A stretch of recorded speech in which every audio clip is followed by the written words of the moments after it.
Welcome to the Kinokast. Today we are joined, as always, by my co-host Oki's Weird Stories. Oki, do you want to say hello to the audience? Hello.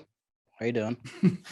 And today we have a special guest. I know that on the Kinokast, a lot of times we bring on YouTubers and other times we bring on filmmakers. And today is a day for filmmakers. So today I want to introduce Mark Rapaport. He is a director, writer, and producer. He has written, acted, produced in several things. You were in I'm blanking on the name. The college. No, I was going through your filmography. Oh, you're going for the college frat hazing movie. Yeah, the college frat hazing movie. That was my first biggest. Yeah, I produced that. I have a role as a douchebag frat guy and yes, a freshman, and that's it. Yes, very based, killing freshmen. The Kinokast endorses. No, but most recently, he produced The Scary of 61st, which played in the Berlin Film Festival, the Moscow Festival as well, and has been doing the rounds. I know that it was produced or it was directed by Dasha Nekrasova, who I know of. I actually didn't know that she had the podcast Red Scare. I knew of her from Wobble Palace. I was like, oh, that's the girl from Wobble Palace. That's all I thought. Honestly. That's how you know you're a real cinephile, you know? Yeah. Well, almost exactly a year ago today, we had on. Well, this is like proto Kinokast, but I had on Eugene Kotlarenko. Nice. So you know, it's almost exactly a year from today when he came on the channel. So I've watched all of his stuff in the universe of Dasha. Yeah, exactly. And one of my friends directed Dasha's first film, the lesbian, it was whatever their thesis film was. Huh? Not the softness of bodies, something else. No, it was like a USC thesis film. Cool. I never heard of that one. Yeah. She can submit that one. Yeah. Yeah, it was some like lesbian post-apocalyptic film. So yeah, this is the circle that's going on. I got my White Claw here. I was very happy to see them drinking White Claws in The Scary of 61st. Sometimes you got to count your calories. Yeah, we had to, get that cleared, got that fair use, No. Yeah. I appreciate that. You guys are some of the first. But first of all, Oki, is it Oki? Do you go by? It's Oki, yeah. Yeah. So cool name. I don't know if you also saw The Scary. I haven't had the opportunity, but that's okay. It makes sense because it's really not supposed to be available. So yeah. Yeah. Yeah. But thank you. Yeah, I appreciate that. Well, I think that I think that the movie shows a lot of promise, and it's coming to Shudder, right? I heard something. I heard something along those lines. Yeah, you're 50% of the way there. We got a release through Shudder and Utopia Distribution, which is a company that released Shiva Baby recently, and they're a cool indie label, sort of like an upstart IFC type thing, and so they're they're going in on a theatrical release with Shudder, which of course then means Shudder will get it on streaming about 2 or 3 months later. So cool. Yeah, I like Shudder. Shudder just got actually a bunch of new really great films in their collection this month. I'm really excited to see they just put in the Safdie brothers Heaven Knows What on Shudder. Yeah, so I'm really excited to actually finally watch that.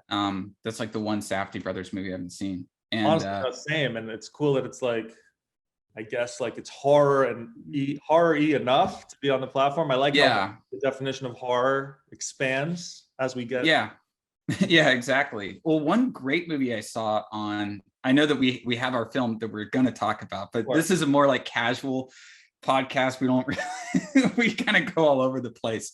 There was a great movie. Yeah.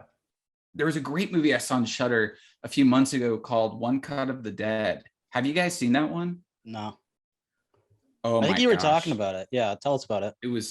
I have so heard about it, and I have a good friend who told me I have to watch it. Is it a found footage zombie movie? No. kind of, sort of, Okay. kind of, sort of. So I honestly don't want to give that much away because it's probably one of the best films about making movies since Francois Truffaut's Day for Night. Wow. That's what I will say. Like, it gets making films so correct in that it's just basically like putting out so many fires and having so many just like problems and fuck ups along the way and just being like, all right, we're just going with this, like, and it's just, and it's also kind of satirizing, especially because it came out a few years ago. It's kind of making fun of all these like gimmick movies that are like, we're going to do it like in one shot. But it uses that, the whole like one shot gimmick for a lot of like physical comedy. Yeah. So it's really good. And it's like less than 90 minutes long. I like that actually with a lot of films, just being between the 80 to 90 minute mark. It's like, it's a good length. Yeah, it's a good length for me. But anyway, so what we can do is we can start this off as a sort of interview, or we could go into talking about the movie first, whichever one you like. I guess we'll do the movie first because then we'll have some Q&A stuff from the audience, and then I'll just kind of work that into the interview.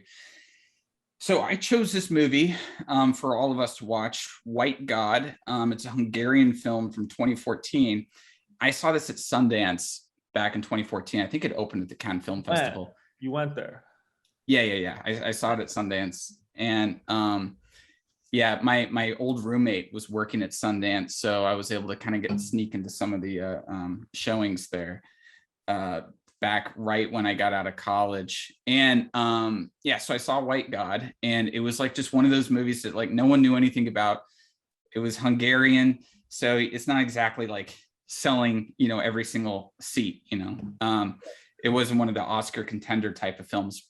But I found that the two times that I went to Sundance, the two films that I saw that were like foreign movies that like people didn't really care too much about were like my favorite movies I saw at the festival. So that year was White God, and then the next year was The Tribe. The Tribe is another strange one. It's all in Ukrainian Sign Language with no subtitles. Whoa! And, wait, that's the one you told me to watch, right? We're in the that's really good. Yeah, that was. But White God is unlike any film I had seen before, and I can't really say that I've seen another movie quite like it since, and that's why I thought that it'd be a good one for us to talk about. Oki, do you want to just kind of do a little synopsis of the story for the audience? Okay, so it's a 13-year-old girl. I got it written here real quick. Hold on. It's a 13-year-old girl. She lives in Hungary, and I suppose everybody in Hungary hates dogs. Yeah. So then the dog is let go by her father, who can't keep it in his apartment because he doesn't want to pay the tax for it. And then it roams the streets and gets into a lot of trouble and a lot of perilous, pretty fucked up scenes in this movie. Yeah, I would say so. Very intense.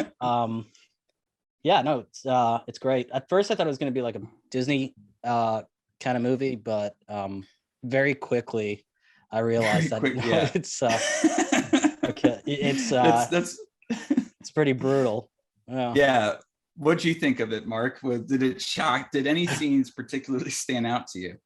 Yeah, well, it's a funny thing what Oki said, how it's like how he thought maybe it was gonna be like a Disney movie, because I would say what stood out to me was that like that first 20 minutes where the girl loses her dog, and I have a dog. I grew up always having a family dog. I was like shaking. I wanted to break something. I was so like that was just that scene where the dog is chasing after the car, like, oh yeah, maybe it bordered on melodrama, but like it worked for me. Like that got me so furious. And then the Disney moment, which was weird, was then like, okay, so you had this buy into this like super heartbreaking, save the cat moment, literally save the dog moment, right? Where you have the girl save her. But then you have the you have the dog start to like team up in the wilderness with like another little cute dog, and then they like outrun a butcher, and then for a second you're like, is this like Ratatouille? Like, is this like it was a little like funny at that point, but then it totally, like you said, it just went back to the dark stuff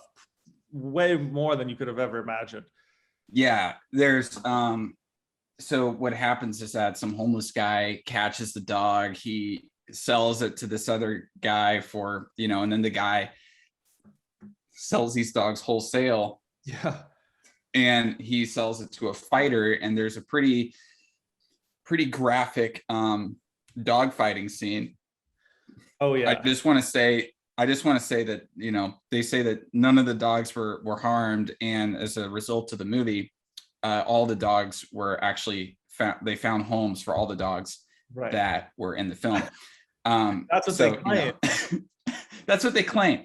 And but it's kind of takes on, it goes from like this Disney sort of story to like almost like it almost reminded me of like Gladiator, but you know, Marcus Aurelius is a dog, you know, because it's like everything is stripped from him. Then he's like, he gets picked up to become like a dog gladiator, but it goes a little bit further, where he sort of leads this like revolution against and takes the revenge, and it turns in like Rise of the Planet of the Apes, but with dogs, and it's very satisfying. Actually, it's so strange, it's just surreal. Just the last you know, spoilers of course, can't really talk about a movie without spoiling it, but the last you know, 30 minutes of it, it already sort of had this like sense where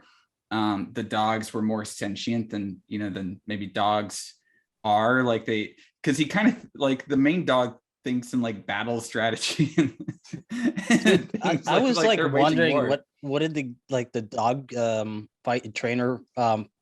fighter trainer guy, what did he inject him with? Because all of a sudden, like he has some sort of like supernatural ability to like lead all these dogs, and I don't know. I was thinking, like, every time I watch this film, I just think, man, working with dogs and the number of dogs that are on camera at one time had to have been just awful. Like trying to control animals. Like, what's the thing they say? Like, there's 3 rules, right? You don't work with animals, kids, or on water. That sounds all right. Yeah. And this one, they 2 out of 3. They don't they don't go into a boat. That's like the one thing they don't do. But they had enough animals, I think, to sort of make up for all of that. I feel like that was the most impressive part of the movie that I kept thinking about, is like, how did they do that? And it's and like all of the dogs that like, they're emotive. You can read what they're supposed to be, you know, communicating to each other pretty clearly. The dog acting is Oscar worthy. Yeah, just like a crazy thing. Very to expressive. Say. Yeah. yeah. Yeah, they should have won Best Actor. Yeah, it's like Budweiser level, like those commercials. Yeah, like also, like, you know, the disclaimer at the beginning, like I found myself Googling midway, like, were dogs actually, like, were they actually harmed in this movie? Because like you said, you know, not to spoil it, but you kind of have to, like that dog fighting scene where one dog literally bites into the jugular of another dog, and it looks very dead. Like, I am just praying that no dogs are actually harmed, because that like, it's hard to either dogs were harmed basically and they're just full of shit, and I'm not saying they were, or they have the best makeup. They had the best like makeup prosthetics people of all time. Or what I'm wondering is if they sort of touched up with like CGI. With CGI, right? Which I think is possible. I hope. You know? We have to hope, because there were so many dogs shot and then just plucked off in the street. That was also shocking. And again, like the conclusion though of all that is to say, like the conclusion, you know, was I'm happy with how it ended. Obviously, you know, like after all that trauma. yeah, there's like, it's a giant release. It's just a movie that's sort of like beating you over with trauma and it's just like, you're like, how can this get any worse? And then, right sort of at the, in the darkest part of the tunnel, it's like this, honestly, just like a third act that I know the first time I saw this, I did not see coming at all. Just seeing the dogs come around the corner at the at the shelter. I was sure that when you saw on that first shot where you saw the dogs coming around, I was like, okay, we're gonna lead to the girl saving all these dogs somehow. But it was what Oki was saying. Somehow this dog became a genius war general, and the dog let the dogs out, and it was like such a. I mean, don't get me wrong, that was poetic, but it was impossible. It was insane. It was beautiful, but yeah, it's like fan, and this is something that I like about this film too, is it's that sort of I don't know if magical realism is the right word for it, but it's like this fantasy but set within a very sort of real environment where it's shot like a documentary. It's like they're using zoom lenses and things like that. It's made to look almost feel documentary-ish, like this is supposed to be real life. This is documenting real parts of society, and it just kind of gets more fantastical as the movie goes along, but the style of it stays. Actually, the style of it gets more formalistic in the third act, where there's more static shots and the overhead shots showing the dogs and stuff. It becomes way more formalistic than it was in the first and second act, which felt more documentary like. And that I was too like shaken up to honestly on my first watch to notice the camera angle. But now that you say that, that third act with like the concert mixed with the dogs, very sequence.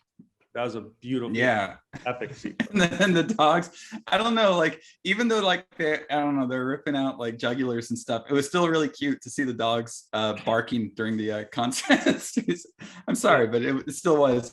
And sometimes the dogs, like when the one guy was in his apartment, the dogs were hiding and their eyes were looking up. I was like, oh, they're so cute. I mean, knowing that they're gonna kill this guy, but at the same time, I'm like, I can't help it. I gotta say real quick, on IMDb, it's labeled as a comedy, drama, fantasy. Oh my god! Comedy first. I don't know where they get that from. That's got to be alphabetical order. I guess so. Yeah, it's got to be alphabetical because. But where is the comedy in it? Even like. There is no comedy. That's it's a very bleak movie. yeah, exactly. Maybe it's that Eastern European style of comedy, which is like, oh yes, we all die. Yeah, a genocide against an entire species, right? Yeah, exactly. It's like did they also have The Ascent listed as a comedy? Come and See is a comedy. It's like, these are really funny movies, I guess. Was there one joke in the movie? I'm trying to think now. I don't think that there's I think the only sort of laughs that would come from the movie is just kind of the surrealness of seeing the dogs acting how they act in the third act. That's the only sort of it's the only kind of comedy. Or like them killing their captors finally. And an uprising. The father, by the way, was the worst dad. Like in the first, like you were saying, I think we got to talk more about what's up with Eastern European, or again, not to stereotype, but do they hate? Is that true? Like they hate dogs? Like they think? I don't know. Or is that like a convenience for the satire or whatever? I think I would say maybe the reason why it's listed as comedy is because it's more satire. In a sense, satirically in a way. Do they hate dogs in Hungary? I know for a fact that Russians love cats. They're very much a cat loving country. Every Russian man has a cat. It's a manly thing to have a cat there. Yeah, they all they all have cats. So I don't know. Like, I think everyone likes dogs. I don't. Yeah, because in America, like, we have shelters, and like apparently now actually adopting a dog is more expensive than buying one. Like, it's become the in Brooklyn like sort of Really? nice thing to do, like adopt a dog, but you have to like train and buy really expensive food because they want to make sure the dog's going to a good family. So like I know in America, at least in New York, like adopted dogs are like really actually hard to come by. You have to be vetted. And so like maybe in some other countries that they actually just have like I guess they have an overpopulation problem in the streets. So yeah, they have more than 2 million dogs living on the street in Hungary. Wow. Okay. So wow. then Stray dogs, yeah. so they start to view them as not dogs. They start to view them as parasites. Yeah, I mean, yeah, if you have that much of a it's problem, pests. then you need it's like Pests, they're like yeah. raccoons or something by that point. You know. Right. Yeah. Okay. Yeah, that makes sense now. So it's actually talking about a problem in Hungary of the They can just make it up, I guess. Yeah. I didn't know that. Yeah, so I wonder, like, for Americans watching this movie, it's like torture. I wonder, like, if a Hungarian watches this movie, if they're like rooting for the shelters, the kill shelters. I don't know. Yeah. I think that, like, yeah, people, especially the worship of, like, I don't want to call it worship, but like, in Africa, and like in a whole bunch of places. Like when I was in Zambia, the dogs I saw, they were either guard dogs. Usually they were guard dogs, and they were kept in like a house out back. Like people didn't really keep them as pets where I was. Although the place I was more rural.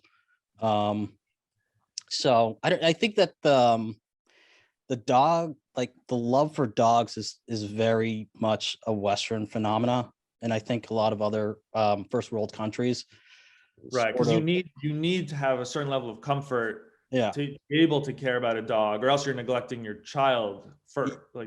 Yeah, exactly. Like I think that a lot of other countries, they would use the dog as kind of like it would be a utility of sorts to guard, to hunt with. Was that like similar in Somalia? Well, that's like my mom grew up with dogs, and it's the same thing. She had guard dogs, and they were put in the back. They didn't have names, like. So it's like they just didn't see dogs the same way. Actually, Somalis who live here they hate dogs. They'll run away from dogs. I grew up terrified of dogs. So it's just it's a cultural thing. Definitely a cultural thing. Only white boys like me can have golden retrievers, I guess. Yeah.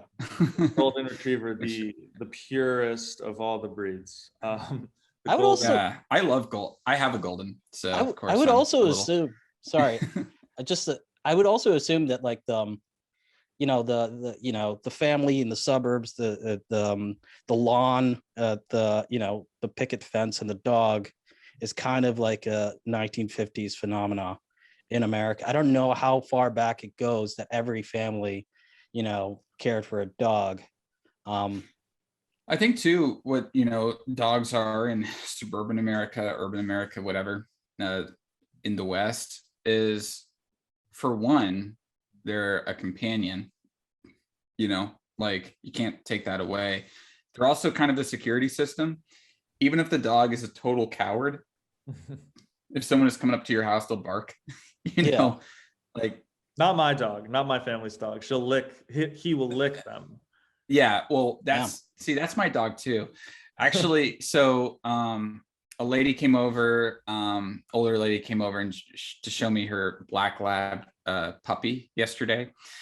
And my golden, who's 3 years old, was terrified to death of this little puppy. I'm like, how are you supposed to protect me? Right? You're my dog. You're my dog. A little black lab puppy that's like 3 months old is like wobbling into the place, and you're running away from it. You need like a Rottweiler. You need another.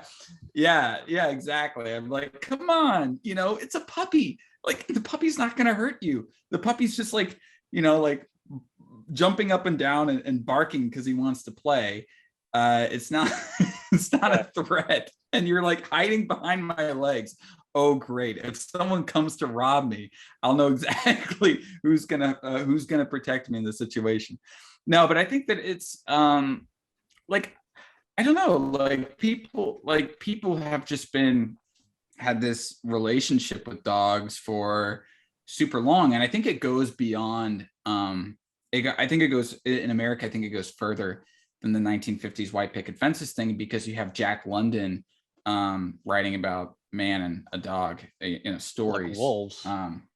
Wolves, but it's a white something. White Fang. There's White Fang. There's Fang. The Call of the Wild. Which I think they just remade into a movie. They made whatever adaptation with Harrison Ford and a CGI dog. Oh, I wanted to see that. It looked like a little fun time. Yeah, I don't know. Like movies, I'm waiting for the cinemas to pick back up. I was pleasantly surprised by the Suicide Squad. I do have to say, as much I've as I. seen it. Is that one streaming now, or it's just in theaters? It's on HBO Max, and it is in theaters. And I do have to shill it because a lot of my friends worked on it. So nice. Oh, nice.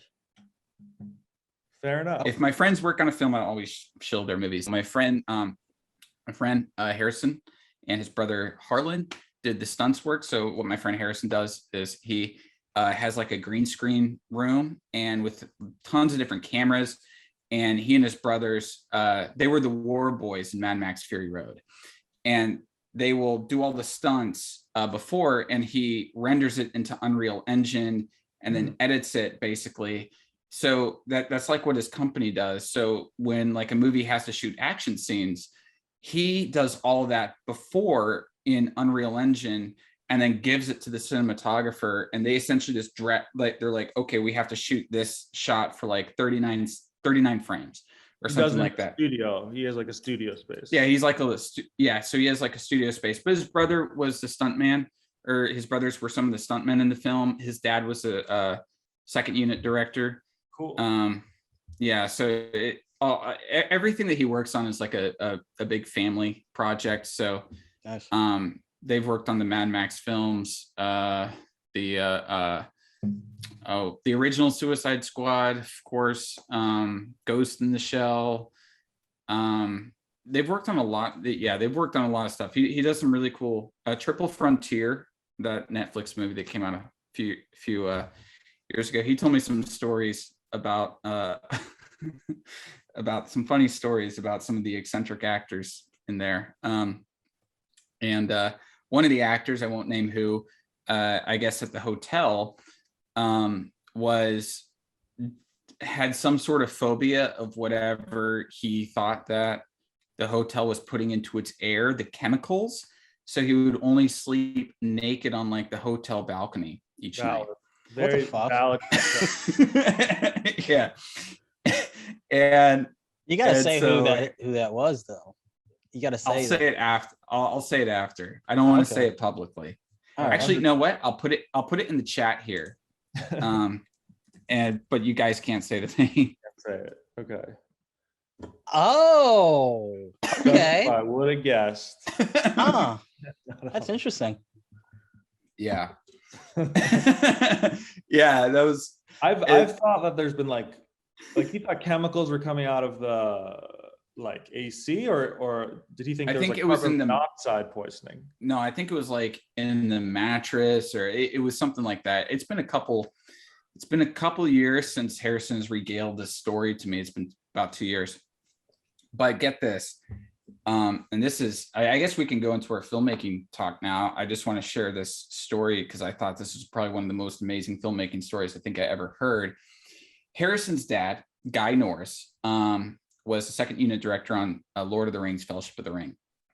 Well, second unit director on all 3 Lord of the Rings. Wow. So he shot the opening sequence of the Fellowship of the Ring, the big battle sequence that it opens with. So he's basically the director. Well, he's the second unit director. But it's the best scene. Yeah, it's a great scene. Although I would say the best scene, dude, best scene is the end when they're in the river. Oh my gosh, like they're going and that was so great. But anyways, so they're going to the location on the day of shooting, and it was totally snowed in. They couldn't shoot any, and Oki, we might have Harrison on here pretty soon. So I'll let him like go more in detail on this. Okay. So I'm just gonna sort of give the cliff notes. Harrison is a big talker like me, and he'll just talk about this for like 7 hours or whatever. So anyways, so they're driving to location. They realize it was all snowed in, and they're like, "Fuck!" Like we're it's a bust, and we're on like this tight schedule and everything like that. A lot of people don't realize that even these like big budget movies have very tight schedules. Like there's no such thing as a movie with a loose schedule. And so he had to figure out a solution. So what he did is he went to this like truck stop along the way. He went in, he paid the truck drivers to move their trucks like to the perimeter of the parking lot and so that he could set up green screen. So he turned a truck stop parking lot into a green screen studio, and they shot the entire thing there. Oh, that's smart. They have a permit? Yeah. Or the truckers were just like, what the fuck? No, the truckers were just like, yeah, sure. You're going to give me like $100 to just move my truck and set it there for like 8 hours. Oh, all right, sure. I love to hear that. Yeah. Movies, you could just bribe someone with $100 and get the shot. Gorilla. Like that happens a lot more in movies than people really think. Now you're in New York, right? You're a New York based filmmaker. I'm New York based. At the moment, I'm on the Jersey Shore at my brother's girlfriend's family's place. Okay. But yeah, I'm New York based. So there's a difference between like East Coast and West Coast shooting, right? So like in LA, you have to get a permit even if you're shooting in your own house. It's very sort of, it is ridiculous. And that's why a lot of like I was in LA for a little bit. And I don't know, like I just didn't like that. I didn't like that vibe. I much preferred when I was working in Austin, and the more sort of loose vibes. I mean, you still had to get a permit for some locations and things like that, but it was a lot easier. I know New York, so this is what I heard. A cinematographer that I worked with that I guess works on a lot of stuff in New York. I forget. I don't know how close the New York community is. I don't know if you know him. His name is Derek Means, but he told me. Have you met him? I mean, I haven't. Not his name doesn't ring a bell, but I'm sure I know. Okay. Yeah, I mean, probably. It's a lot smaller of an industry than people really think. New York. And he told me that in New York, it's like you just can't have anything on the ground, where you can't have like light stands on the ground. If you're holding it, if it's in your hand, you don't need a permit. Is that correct? It's correct. Yeah. If you're as long as the camera's not locked down and you don't have any like large equipment, like you said, lights, and you just have a boom pole guy, you don't need a permit for outdoors. Obviously, like for an independent film, that covers most, for most of your bases, luckily. Yeah. Because when you're outside, you don't really, in a lot of cases, if it's daytime, you don't really need many lights. Reflectors usually will do the trick in a lot of cases. Yeah, like for the scary movie, Dasha's movie, we have some outdoor stuff there, and we didn't get permits for any of it. There was one scene in a park where the characters are walking, and we had a steady cam. It's a pretty big piece of equipment. Yeah. Like we didn't have lights, but like it was a big enough piece of equipment, like a stand, and like we had a bunch of gear on the ground, and like we were very worried because it was near like City Hall. There's like a bunch of police officers, but then like nobody cared. And I think New York is also just used to cameras everywhere and like the media, and, like, news channels. So they probably thought we were filming like some criminal 60 Minutes thing about one of their cases, because it was right near the courthouse. So, I don't know. Oh yeah. I remember that scene. I was wondering about that scene, if you had to get like permission to shoot close to those government buildings. No permission, and every location in that movie was just found through walking into stores or calling stores, and The funniest one was the Crystal store, where they like try to get this tarot card read in the movie. Oh yeah. That one, I came in there and I said, yeah, I'm like a master's student. I'm not. I'm like, I need it up front. Like, I'm trying to shoot like a scene. Like, I promised, like, small crew, small actors, like, and they're like, okay. I'm like, I'll give you $500, like, early in the morning. Let's just do it. I'm like, okay. They're like, okay. And then we get there, and it was like, it was obviously like, maybe, like I said, 5 people, it was like 15 people. And we had like, that's still not a lot of people. Yeah, it wasn't. I guess I was trying to tell it to them, like, we're not like Law and Order, like, we're small. So like when I said that, it made sense in my head, like, oh, these people will be fine with this. Like, I'm being honest. But then I realized, like, they interpreted it as literally like it was going to be a camera and a mic and an actor, and it was like not the case. So I actually had to, like, we had to keep giving them like $100 every 30 You're minutes. kind of cutting out for me. Oh, can you hear me now? No, yeah. For me, he was fine. Oh, okay. I guess I'll just use your recording in this case, because I think my internet's just kind of shitty. No worries. We kept giving them like $100 bills every hour to like let us stay there, basically. Again, no permit. It's all just like up to the owner of the store or whatever. Like, New York's pretty chill in that way. And again, I think it's because, you know, like they're used to a lot of traffic, a lot of bullshit on the streets. They're used to cars unloading shit. So like a film crew is like the least of the chaos going around in the streets. So you can blend in pretty well over there. You know what? One of my funniest. So I used to work for. I've worked for so many different like shows, like shit shows and everything. And I can't even like go into it. There's like, this is too many behind me when I was just in my PA days of just like taking any job that would have me. Those are they're not fun. You got to pay your dues. Like, I learned a lot. I learned, and I like to say I learned everything that I don't want to do, like on my own sets, and I think it was when I was working for Food Paradise, which was not a fun job. And it wasn't a fun job because, you're shooting inside restaurants all day, and they want to get like camera footage inside the restaurant. So the PA, my job was to go up to everyone and get every single patron to sign a release form.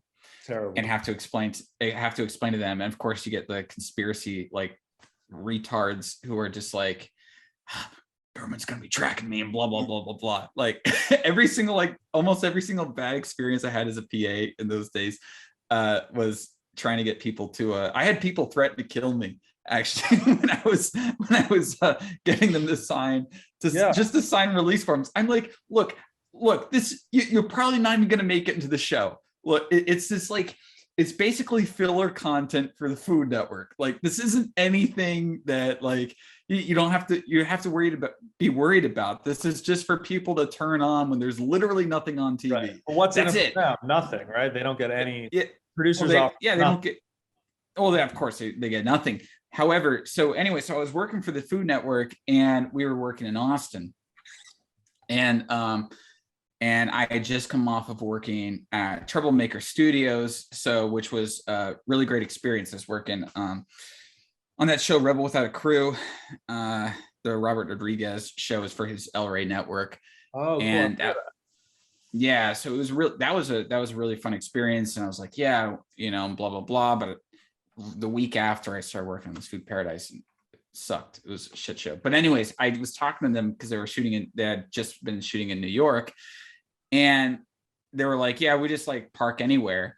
We have the budget to where we just basically like get they'll just take the tickets on the road just to like illegally park wherever they want. And they're like, yeah, and they'll be like, yeah, we'll get like 20 tickets a day. So at that point, Yeah, I would prefer if they were, as a New Yorker, someone who does that should be towed. They should be yeah, exactly. they should be criminally charged because like, I was like, that's like a dick move. Like, yeah, I there's know not that a you lot got to of get your space. shots. Yeah. It's like there's a limit. Like, right, if you're like the little indie crew with like your one little box truck or like van, like, you know, I admire that going around the city. When I see like the big hatted truck like just take over Second Avenue and like you're Yeah. trying to give all the talent their own fucking dressing room, like this isn't fucking LA. Like if you want to do this shit, go film in Vancouver or LA. Like this is New York, like fuck you. And like probably the mayor sucks, but like that's probably why. I don't know. There's like the big filming I hate seeing it. I like the small film. That's what I am. I'm an indie filmmaker, you know, like you guys, independent. So it's like it's one thing, like, you know, my crew for my movie was less than 10 people. Love it. We kept it very, you know, very small, and a lot of times too the cast was crew, and so if like they weren't in front of the screen, they were doing something behind the screen. One of my actors was also my focus puller. And so we just had to like go like, okay, if he's in the scene, we can't have any sort of like shots where you have to pull focus, you know what I mean, because he's our focus puller. Right. You know, and like we're really working at this sort of like really maxing out everybody's participation. And I like interacting with the indie crews a lot more too, because it feels less corporate. You're not going to have like people that are just there to be like, shut up, go away, you know, which always happens with the bigger. I've had to do that job where I'm the PA telling people to go away, like nothing to see here, you know. And it just feels like, come on. No, it's terrible. And I've done maybe 9 days of PAing in my life, and that was enough for me to know. And I had an experience. And it sucks.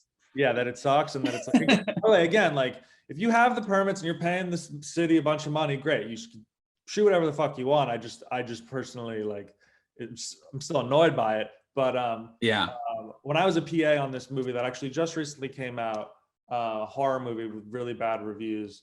I remember like I've been on plenty of those. You've been on plenty of those. Well, what was it called? A Separation. Anyway. Okay. It's getting trashed. So I've never seen it, but apparently it's got bad reviews. It was William Brent Bell, you know, The Devil Inside Me or something. Oh, okay. Yeah. I was a PA on that set, and like they said, you have to halt traffic of people is like your main job. If you're not getting release forms, you're stopping people from moving.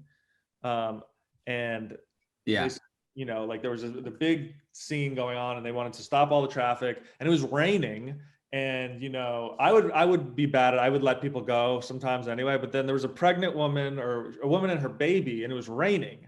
And then the other PA's like, stop that woman. And I'm like, and I tell the woman, like, and I say on this speakerphone, like, I'm letting her go. Like, I'm not an asshole. She has a baby.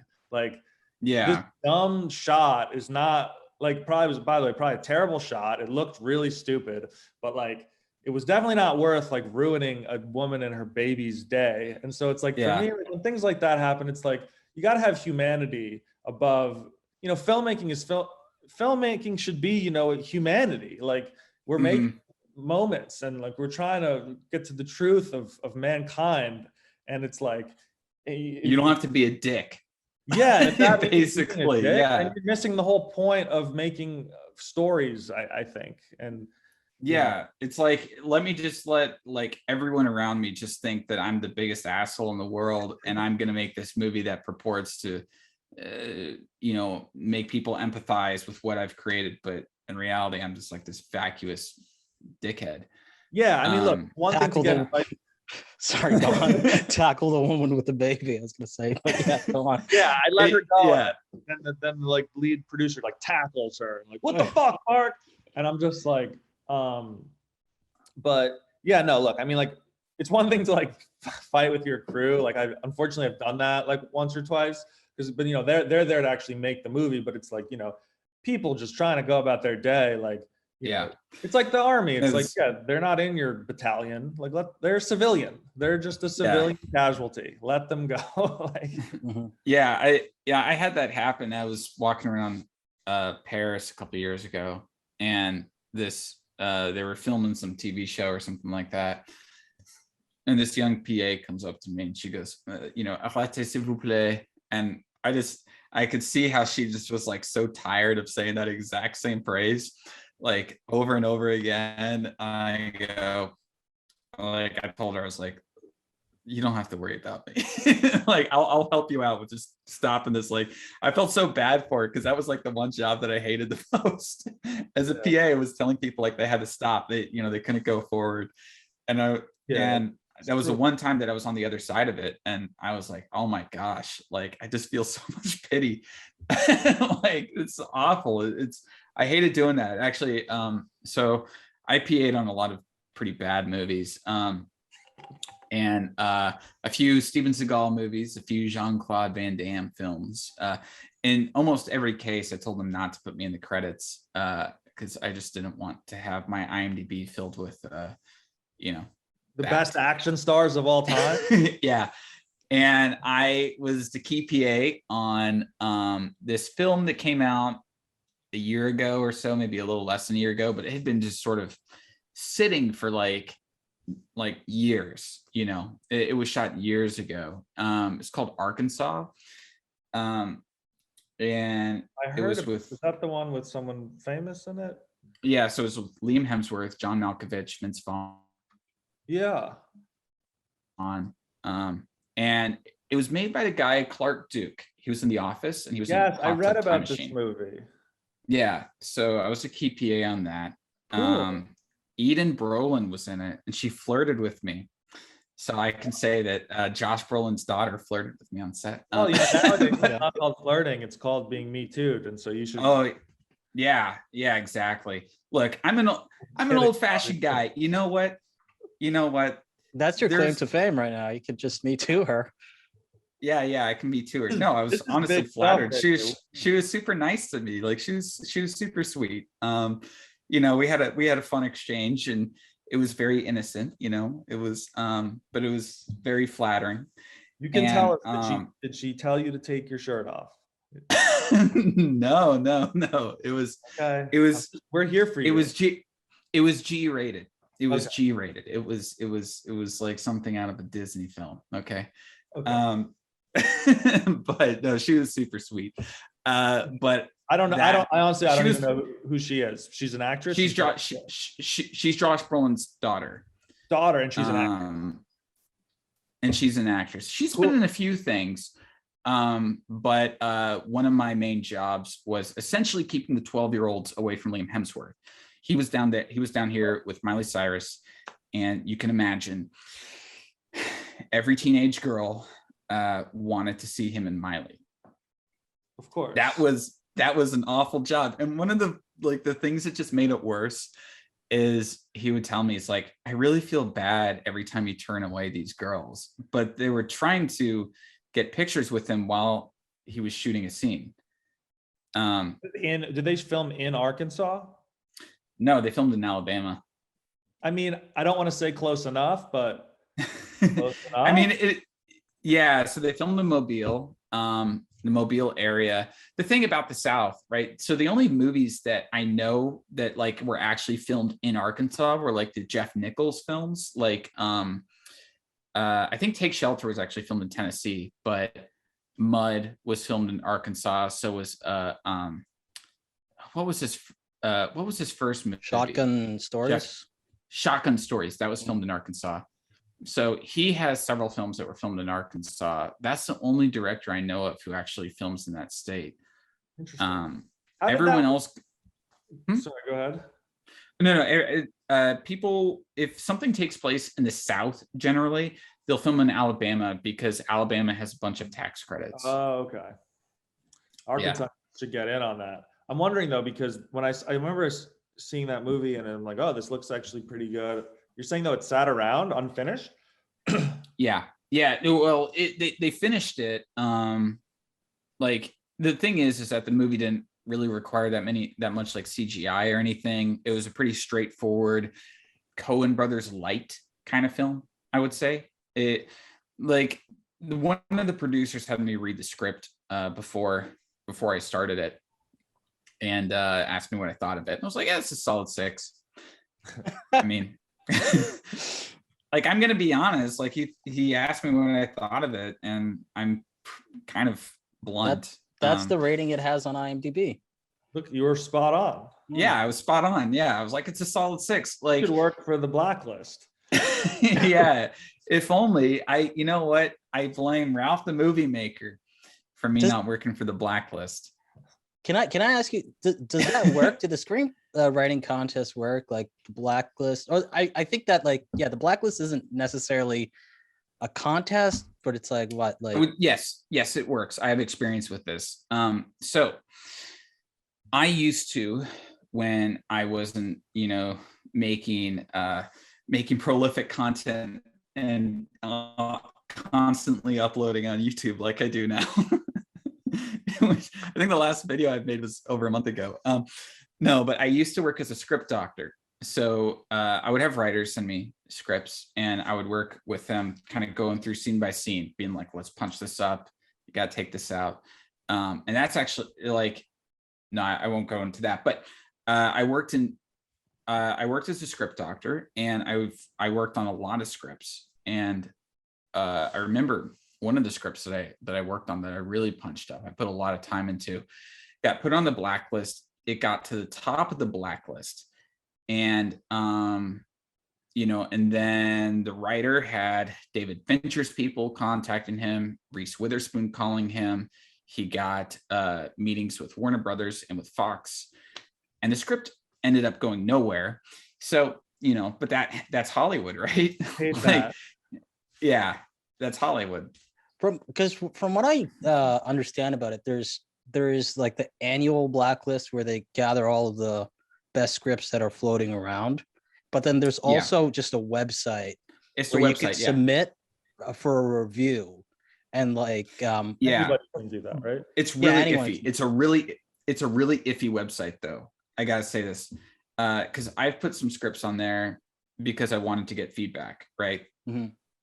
And honestly, if you have a friend who's a good writer, who's like in the industry, have them read it. They're going to give you much better feedback than anybody on the Blacklist will.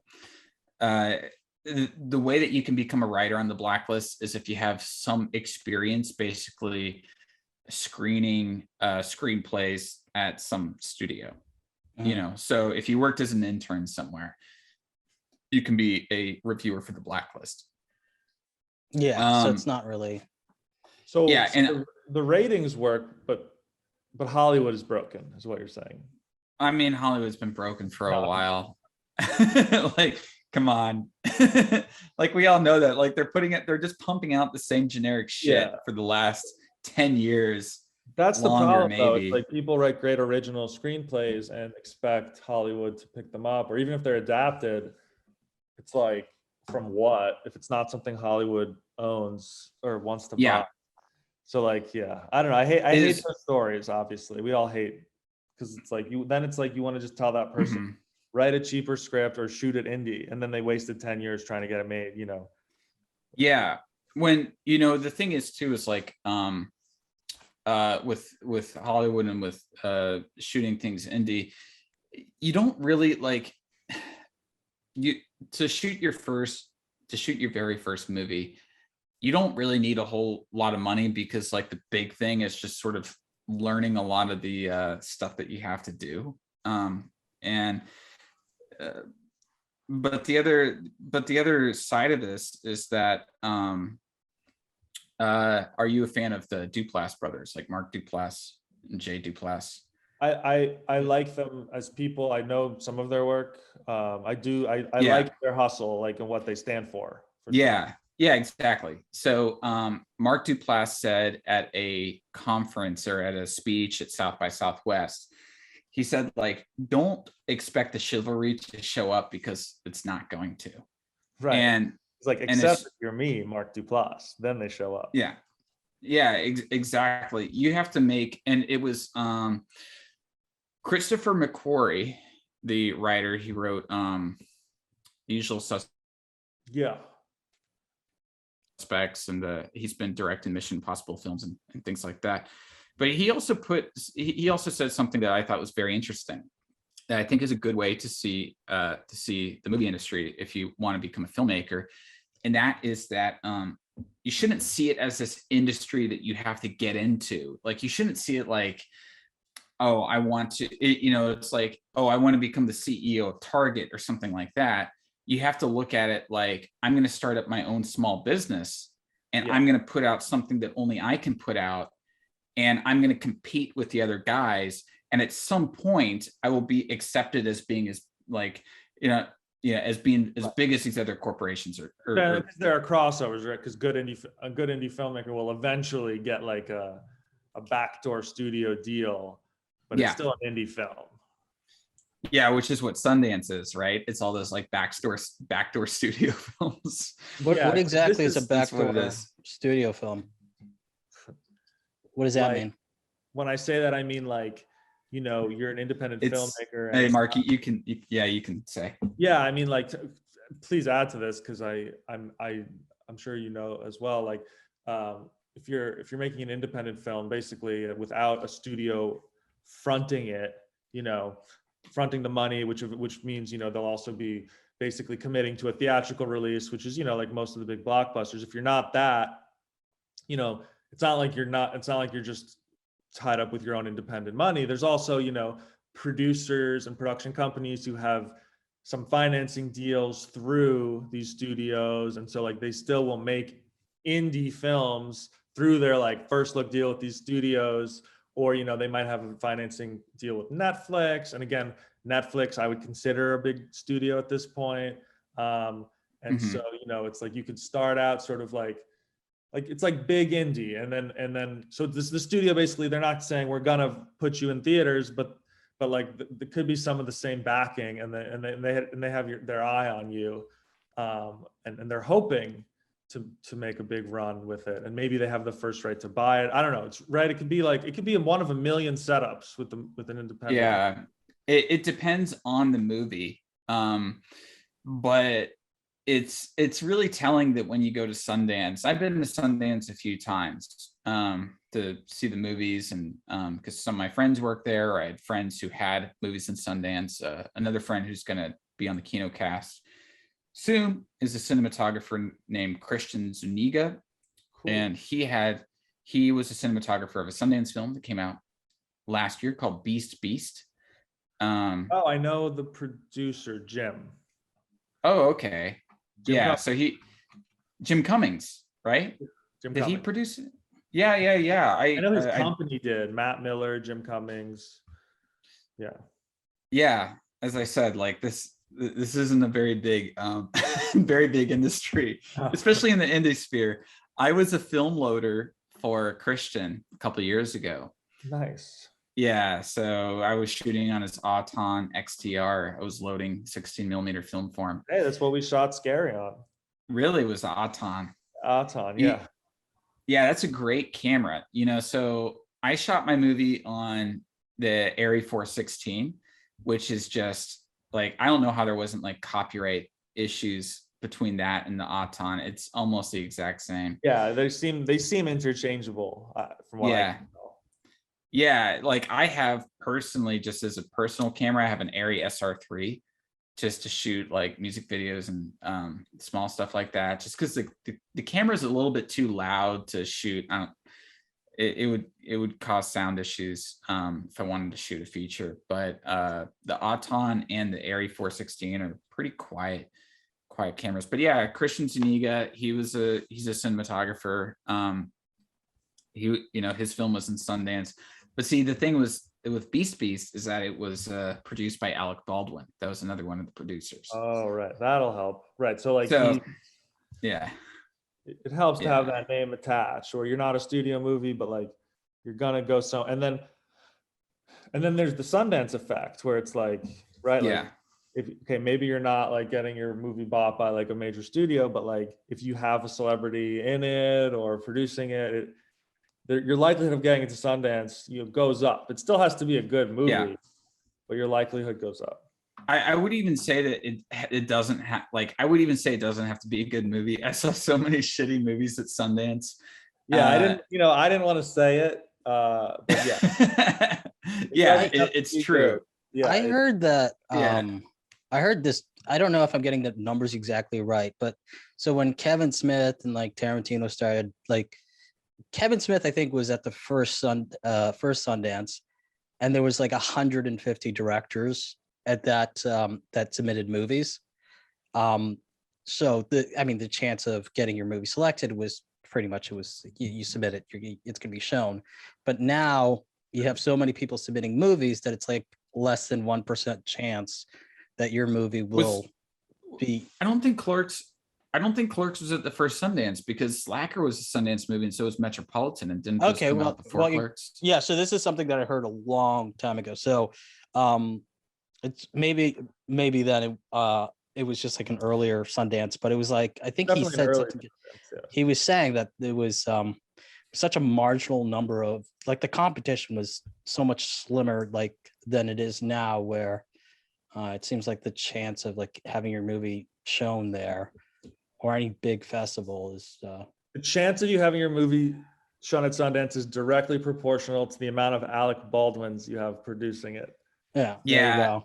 But see, it makes sense, right? Like from a business perspective, because Sundance is completely business now. Like all the movies, not all the movies, but a lot of the movies that show there have actors who are in CAA or any of these like, talent agencies where you have to, I don't know, sacrifice babies or something like that to get in. And no, but like it makes sense from a business perspective, because they want the celebrities to come to the showings, because that's going to drive ticket sales.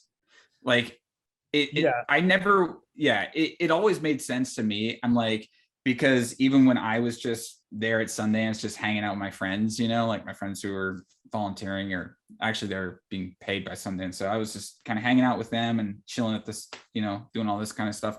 I would more likely go to a movie where the filmmakers, especially if there was like, more famous people, because it's just like the novelty of seeing some famous person or getting to ask them a question about the film. Like it definitely draws an audience there. That sells for sure. It sells tickets, and when you're sort of a nobody, that's a lot harder. And that's why Slam Dance was made. I don't know if you know how Slam Dance started. I just know that they're like they run it, that's either a week later or a week before. And no, it's the same time. Same time. They're the anti-Sundance. They're the anti-Sundance. They're right across the street from the Egyptian Theater. They're in this hotel, but Slam Dance is just run so poorly. It's just a very poorly run festival. Are they affiliated at all? Or no, so they're not affiliated with Sundance. And actually the Slam Dance started with Cannibal the Musical by Trey Parker and Matt Stone, the South Park creators. What happened? So what happened was they submitted Cannibal the Musical to Sundance, and they didn't get in, but they still wanted to get their movie out there. They still wanted to have people watch the film, so they came to Park City. And they brought a 16 millimeter projector, and they showed the film in their hotel room. And they were basically just going on the street, like saying, "Hey, do you guys want to come up and see our movie?" And when people were coming up and seeing it, and one of the guys, I think that, wow, you just like vaped right to the webcam right there. That was very cool.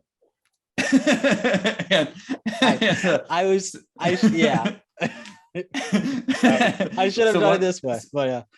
All right. So one of the guys that did that, or I guess it was there at that time, got inspired, and he was like, "Yeah, Sundance is getting too corporate. Let's make an actual festival for indie filmmakers." And so at Sundance, there is a limit on the budget that your movie can have. Your movie, if it's a feature film, can't have a budget of over $1 million for Slam Dance. Yeah. For Slam Dance. So they have budgetary restrictions. Yeah, which is good. And there's been some really interesting films that were at Slam Dance. I believe it was Christopher Nolan's Following was there. And I think that he said that he met Wally Pfister at Slam Dance, and Paranormal Activity was there. But the problem in the last 10 years or so is that their staff just has not been that good, and they lose a lot of money. One of my friends had to essentially, she's a businesswoman, and she was volunteering at Slam Dance, and she had to essentially take over all of the operations because they were in the red, because they didn't know how to sell tickets. Oh, yeah. And yeah, and also it's just like they were hiring like these art students to screen and like shoot. They still have a festival, but it's, I don't know. I think it's on the way out. They're hiring these like art students to screen the movies, and they pick movies just aren't like, I haven't seen a single good movie at Slam Dance, if I'm going to be honest. Like I saw a lot of movies there. I was considering sending my short there, and I'm like, maybe it's a waste of money. Well, you don't. So if, I don't know, like maybe you want to show it there, but like, so they did this thing, and one of my friends made a short film. He got into Slam Dance, and I was like, okay, I'll watch it. And they put it in this thing called Anarchy Shorts. And to me, that sounds interesting. Yeah. Anarchy Shorts. Like I'm thinking like the movie like Jubilee, you know, things like that. Like I'm like, yeah, I like edgy stuff. I really like it. You know, one of my favorite movies is Sallow, or the 120 Days of Sodom. And I like the edgy kind of anarchic stuff. And so I got a ticket to it, and I went to it. And what it was is they're like, these short films were like too weird or too edgy or whatever to like be put in our other programs. And I'm thinking, wow, this is great. What they didn't tell me is that this was 3.5 fucking hours of short films with no intermission, with no nothing. And I'm sitting in this tiny like hotel conference room, and it's a shitty projector watching. And then my friend's short film has to be the last one to show. Oh, yeah. no. You can't just like watch it and get up and leave. I can't do that. And here's the other bad thing about Slam Dance, right? I'm just gonna like, this is my little mini Slam Dance rant, is if you want to leave the cinema, which it's not an actual cinema, it is a conference room in a hotel room. The door to leave is right next to the screen. And you know that the filmmakers are there. So you can't just like quietly, like, I'm going to quietly exit. They have one screen always? That's it. They have a couple. They have a couple screens. They have like 2 or 3, but they're all in hotel conference rooms in the same hotel. So they're all right next to each other. And the doorways, the exits are right next to the screen because the projector is blocking the other exit. I feel like it's even worse that they're in the hotel conference rooms. That's like the thing that stuck out to me, even more so than them being seated next to the door. Hey, you're not in a real cinema. Like at least with Sundance, you're in real theaters. I mean, sometimes it's like sometimes I have to sort of like do something. He just walked away. But I'll just keep talking. Oh yeah, so I'm gonna have to go take a pee break in just a second. Yeah. But what I'll do is I'll just take one first, Oki, and then we'll continue talking, and then you can take one. And then so amazing! Yeah. I just decided to turn this light on because the sun was going down, and I was trying to. Oh yeah, no worries. But see, that's the thing. I went to so my film, like there's so many of these really shitty festivals, and so my film got into this. I was in France at the time, and I was like, and my film got into this festival called Mediterranean Film Festival, and it was in Cannes, and I was in Paris at the time. So it's like, oh, that's like a really simple like train ride. I can go down there, stay the night, see my film, like do a Q&A, whatever, easy peasy. So I went down, and I get there, and I sent them my screener and everything like that. You know, it's all on Vimeo, and I get to the hotel where it's supposed to be taking place, and I don't see anybody there. I'm just kind of walking around Cannes, like going like, what's going on? Nobody was there. Like, do I have the right place? You know? And I got Florida internet. Florida internet. Email going like, oh hey, meet us in the hotel. Okay. And it was a furry conference. Exactly. Yeah, I do have a furry story, but and that's when I was working for the Atlanta Film Festival. That's my furry story, but not this one. Yeah, and so the director is there, and he goes, "Hey, I don't have a copy of your movie. Do you think you could give it to me on like a flash drive or something?" And I'm like, "What?" I sent you a copy. And he goes, "Yeah, I forgot to download it." And I go, "Can I see like the the roster for tonight, like, or for today? Like, what's the, I want to see the schedule for the film festival so I can like record my day, accordingly, or I can plan my day accordingly." He's like, "Oh, I don't have one yet." I go, "What?" Like, well, what the fuck? Like, you don't have one yet? He goes, "No, I thought of just playing all the films at one time." Go, what the hell? I don't want to do that. He's like, but the good news is you're the only film invited. No, there were other films, but the bad news was that he wanted to play mine last. He was like, "That's going to be the closing film for the night."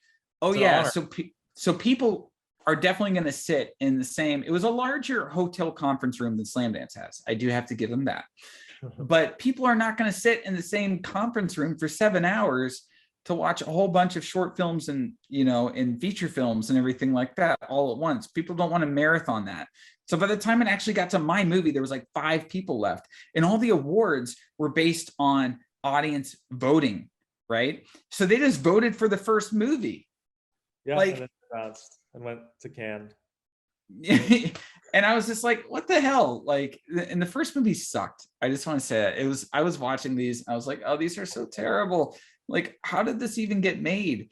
Like, how did this person think that this is like, okay, this is like worse than most YouTube videos I watch? Well, and as a YouTuber, I will say that our stuff, that my YouTube videos are not art. You know what I mean? Like, as much effort as I put into my videos, it's not as much effort as put into like a feature film. It's two different things. And I'm like, this is like worse than a YouTube sketch show. Like, I'd rather fucking watch Smosh, and Smosh isn't funny. Whoa. I don't know that I'd rather watch Smosh ahead of anything. I'm saying, look, once you watch the films that I had to watch, you would say, yes, I would rather watch Smosh. Wow. I would never say that in any other context. But no, my furry story, before I have to do my pee break, my furry story is that I was a venue captain. So I was heading up all the volunteers for the Atlanta Film Festival at one of their locations. So there's the venue managers above me, was my roommate. He was the manager, I was the captain. So basically he was doing the financial stuff, and I was doing all the managerial stuff, the sort of taking care of all the manpower, seeing, all taking care of the filmmakers, everything like that. And we had some very big people come in that required a lot of precision. Like when I had to essentially smuggle William H. Macy out a back door and put him into the back of a cars while raving fans were trying to get pictures with him. That was pretty fun. Because of the thing his daughter did. And well, no, there was this crazy thing, and they're like, so William H. Macy is going to give this master class, and then you have 5 minutes to get everyone out of the cinema, and then people back into the cinema for the Guardians of the Galaxy's producers to also do a masterclass. So 5 minutes to get him out and get the Guardians people in it and get the new audience in. That was insane. But anyways, that wasn't the most insane thing that I had to do. So I was at the front, I was in the lobby, and I had a volunteer come up to me and say, "Hey, Peter, there's the filmmaker needs your help." And I go, "Is it something that, you can't do? Like, what does he need? Does he need to know where the bathroom is? Like, does he need a water?" That's usually the case. It's like, "Oh, hey, where's the bathroom?" Or, "Hey, can I get a water?" I mean, it always was pretty much just that. He goes, "No, I think it's something that you have to take care of yourself." So I'm like, okay, all right. Where is he? oh, he's behind the screen. So I go, okay, yeah, I'll go see what's up. So I go back there, and he's standing behind the screen, and he looks at me and he goes, oh, hey, can you help me put on my fursuit? And I'm like, oh yeah, you told what? me. I go, oh, okay. Like,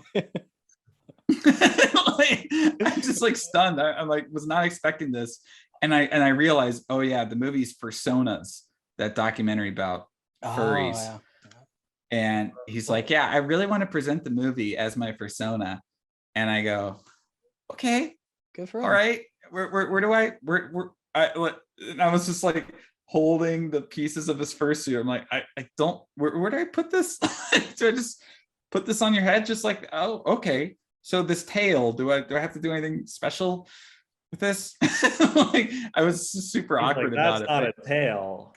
Yeah. Yeah. What's this shiny thing on the tip of the tail? The shiny little pointy thing.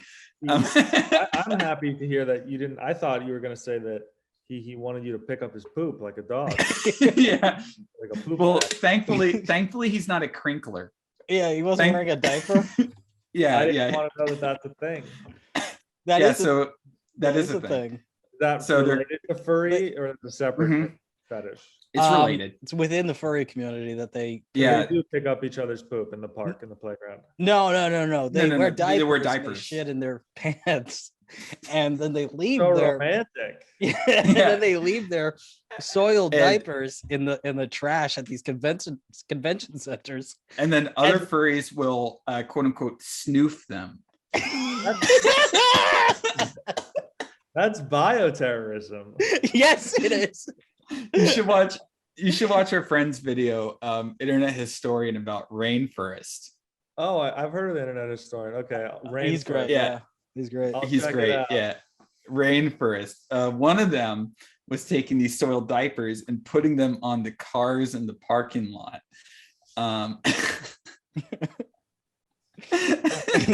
But yeah, at least I didn't have to deal with that. But it was funny. So I was talking to this director, and he was like, yeah, the only reason I'm actually at this festival is because there's a furry con going on right now. And almost everyone in his at the screening, I guess, was friends with him. They were all furries, of course. And they all left that screening to go back to his hotel room to watch Zootopia before going to the furry convention. Of course. I don't even want to ask what genre they consider that. Oh, they consider that a furry movie. Oh yeah, it's a total furry movie. Furry movie. Wait, I'm gonna be on my pee break right now. I'll be back in a sec. All good. All right, cool. Yeah. So here's the question that was formulated in my head while Kino was telling a story about the furries. From what I'm gathering from what you guys are talking about, these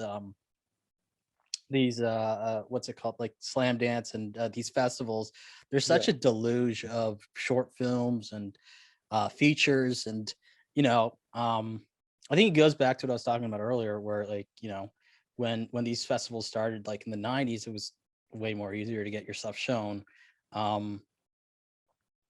Do you think that it's just extremely oversaturated now, just and just too easy to make a feature film or make a short film? And do you think that maybe a lot of people might be, I don't know, wasting time and money doing certain things like you were talking about earlier, like, oh, you wrote an amazing script, you might spend like 10 years trying to make that thing, and I mean, realistically, maybe that goes nowhere. I don't know, what do you think about that? Yeah, I think that it's an interesting question about like oversaturation of films. I mean, the truth is, like, there's definitely more content being made. So it definitely makes these film festivals have a harder job. It means you have to have more film festivals, sort of like colleges, you have a lot of good students, so you need a lot of, the number of colleges that are considered prestigious keeps going up because it's like there's a lot of people in the world. I've never thought of it as a problem. I still think that the top, the better indie films end up getting out there one way or another. But I do think about that a lot, especially in terms of like how easy it is to like, or just like, you know, I worry, like my nightmare is, as a filmmaker, is like in 50 years, like they make some like camera that like you just point it and you can like do the perfect lighting without anything. And then it's like, and then my grandson walks up to me and he's like, look what I made. And then I'm like, you did that in 5 minutes? Like it took me like weeks. And like, you know, that, you know, that's probably just like an AI fear or whatever, but yeah, I mean, that's why at the end of the day, you know, it can look really good. It can be, you know, amazing quality, but I guess that's where story and writing, you can't, you can never replace that. So that's why I'm ultimately not worried about like oversaturation, but like, I think I think it's a great thing. I think it's a great problem to have. And I love that there are more movies out there than I have time to watch. I think that's wonderful, and everyone has their genre that they like. And you know, if you like all genres, good luck to you because you have hundreds of thousands of years of content. Yeah, I know. I definitely fall into that genre, or that genre of people that like all genres, where I'm just So sort of like, yeah, there's always something. It's exciting. It's fun. yeah. I'm And you gonna know go use the what? washroom real quick. Hold on. Yeah, sure. Yeah. So you know, and I realized this too, right? With COVID, with a lot less movies coming out, because I did have this fear of like oversaturation before that. And then with the pandemic, it was like, now it's an undersaturation, like nothing is coming out. And I'm like, wow, this is like so much worse. I'd rather have more movies than I can watch that I'm excited for than not that many films. You Yeah, I know? hear you. Yeah, like Yeah. I remember during COVID, like the peak of it, it's like every week I'm Googling new movies out this week. And it's like Yeah. nothing. It's some like weird like action movie with like, you know, it's like another Liam Neeson action movie. I'm like, okay, this is great, Yeah, but like exactly. when's Green Knight coming out? Or, you know, like when's like something interesting coming out? Yeah. As far as like the sorry, it's just my internet's just so crappy. No, Uh during COVID, like the only movies that like were new that really sort of took me, it was like Spree, Possessor, and I'm Thinking of Ending Things, and they were like months apart from each other. And you know, and every time like those movies came out, like I remember when Spree came out, I was just like, wow, finally like a fun movie that like, you know, like I've been starved for months. And then after that it was nothing for a bit. And because it used to be just like you'd have all these movies kind of coming out one after the other after the other after the other.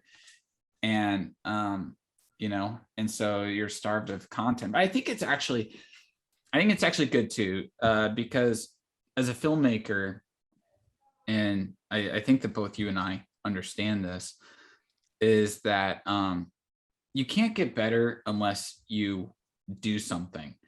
Like a lot of like small time filmmakers and stuff love to sort of talk about how great their film is going to be or something like that. But you don't know what you don't know. And you don't know that until you actually do it. When you actually shoot something, when you actually produce or direct something, you learn, man, there was so much that I did not prepare for. Like I could not have foreseen. And you also learn a lot about yourself. And so I wanted to segue this into a question, because of course, Scary of 61st has been playing in festivals and everything like that. Was there stuff that on that set really sort of took you by surprise, I guess, like that you really learned like, wow, like I didn't even see this coming? with Scary, I mean, it was the third feature that I've done in the low budget range, like under, you know, under $200,000 budgets. And before I get to that, the biggest thing is just like that feeling of like, it's like crack. It's like, I'm going to do whatever I can to get this movie made. And we lost our location early on. And then like, I got my mom to give us her house that she was selling. And it worked out because she ended up selling the house. So it was like, you know, it's like, she was going to say goodbye to it anyway. So it wasn't like a big disturbance. Yeah. But that was, you know, something that was very unexpected. You know, it's like, Mhm. I didn't know I didn't know it would come to that. And I didn't know that if it came to that, I'd be like, Mom, like, please, we need your house. Like, I never saw myself doing that. And so Yeah. that was shocking, but it was like, again, it felt like it's like an addiction to making the movie. So it's like, it's kind of like you'll do whatever you can. And then in terms of struggles, I mean, shooting on film, I've never done that before. And obviously, you Yeah. know, I know you shot your feature on film. Yeah. This was my first experience, and I was planning on giving the film to the PA every night and like letting them go to Kodak, and then I had to personally take it myself, like cradle it, because I'm just like so nervous, you know, like Yeah, I understand that feeling. that. Yeah, that's something I never experienced, was that feeling of literal, like, just like the physical element of holding a film. It was always on cards, and you know, so it's like, no, it's like, this is a piece of art you're holding, you know, and it's Yeah. like, if you fuck it up, you lose the whole day. And there's something Yeah, beautiful about that. we had that happen on my set actually. We Really? lost a whole day of shooting. Oh Yeah. no, how did that happen? Thankfully it was only B-roll stuff. So Did the can B-roll stuff that or something?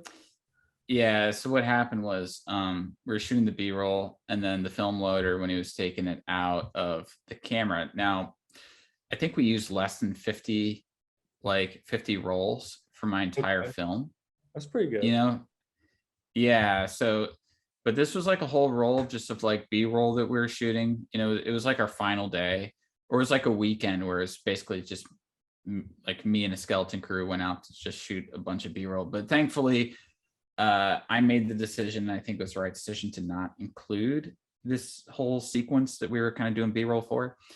And so it ended up not really affecting me that much, but it definitely was not a super great thing to deal with while on set, you know, because I don't know that I don't want to use this. But what happened was, when the film loader was taking it out, they took it out incorrectly, and the film just went everywhere. Oh man. Like, just completely unraveled Yeah, the I would have entire freaked thing. out. Yeah, I couldn't, like, the thing is, I couldn't. I was the director, the producer, the writer, you know, like Yeah. everything. I had to be the Zen guy. I had to be the guy that was like, okay, I can deal with this. I can deal with this. We had another scare on set when the film got flashed. Hmm. So we had another scare where the film got flashed. However, that film ended up being fine. And I wasn't really too worried about that at that point. I was more worried about some people freaking out. And I was like, come on, I don't want you freaking out in front of the actors, because Right. actors are very precocious and very sort of, you have to be very gentle with them. And if you freak out in front of actors, it can some Yeah. bad things can happen. That's all what I can say. Especially, yeah, if the actor's not aware, you know, like, doesn't know the production process so well. But speaking of that, Yeah, that was exactly. another thing for me, was acting in that movie. Oh yeah. Was totally new to me. Did you go into that wanting to be an actor, or was it a case of like it was just sort of like thrust upon you? Yeah, so like when I first got the script from another producer, Adam, we truly we had that role cast, and Yeah. it was actually going to be the boyfriend of the co-writer, Maddie, and they ended up breaking up recently before the shoot, and we didn't have an actor there. And I honestly, I didn't even suggest it. I think I just maybe I read a few of his lines with them, and Dasha was just like, you know, we were thinking of trying to get someone like big to fill it, but it's like, you know, the clock's ticking, you can't wait for that. And then Dasha eventually was just like, well, Mark, you can do it, right? And I was like, I was like, honestly, like, I'm only gonna say yes if you really believe that, because I don't want to be that producer who like puts himself in the movie. Mm-hmm. And it became, and she was like, no, I genuinely think you could do it, and like we genuinely like don't have time, like we're like, I think you'd be great. Like, she fully had full faith in me, and that was like, I've always like wanted to act a little bit, and Yeah. but no one's ever given me that faith and said that, like, I would think you'd be great for this. And that actually gave me a ton of confidence. Whereas like sometimes when I tried acting before that, I would be like super nervous, and it would actually make me like, act poorly because I think that no one's doing a good job. So that was a huge challenge, was producing and acting at the same time, that I was not prepared for, and I would not recommend. But desperate No, times. I wouldn't recommend that either. Yeah, desperate times. But what I can, desperate measures. What I can, So what I can say is this: is that I thought that you were one of the funniest actors in The Scariest 61st, and there is a scene. I'm not going to spoil it. Where you were on your computer that had me rolling in laughter, where you're on the computer in bed. I think you know exactly what I'm talking about. I know what you're talking about, and that video game was a suggestion from Dasha, and like, of course. So that was really funny. I became that character for a month. Yeah. But I had a very similar thing happen on my movie. I think this is just like because my budget was $75,000, which is not bad. Yeah, mostly bank loans that I had to pay off, right? Hey, I admire that so much. I admire that so much. And so the weekend before we started shooting, I not only had almost my entire camera crew just flake out on me, but I had a couple of my actors flake out. Oh shit. Literally the weekend before, and their thing was like, "Oh, I didn't know this was actually going to happen," even though they had been in the email chains. Even though I was very diligent on keeping everyone up to date on every single development over the past like 4 months of pre-production stuff. I mean, the pre-production was really long because I was pretty much the only person doing the pre-production, so I had to broker all the deals with Airy Rental and with Cinder, the grip company, and I had to do all the production insurance stuff. I was doing all of that, as well as casting the film, as well as rewriting the script, as well as doing all that. I'm learning that that's very hard to try to direct and produce at the same time. Kudos. And so what happened? So what happened for me is that one of the lead actors who was supposed to be on day one of shooting,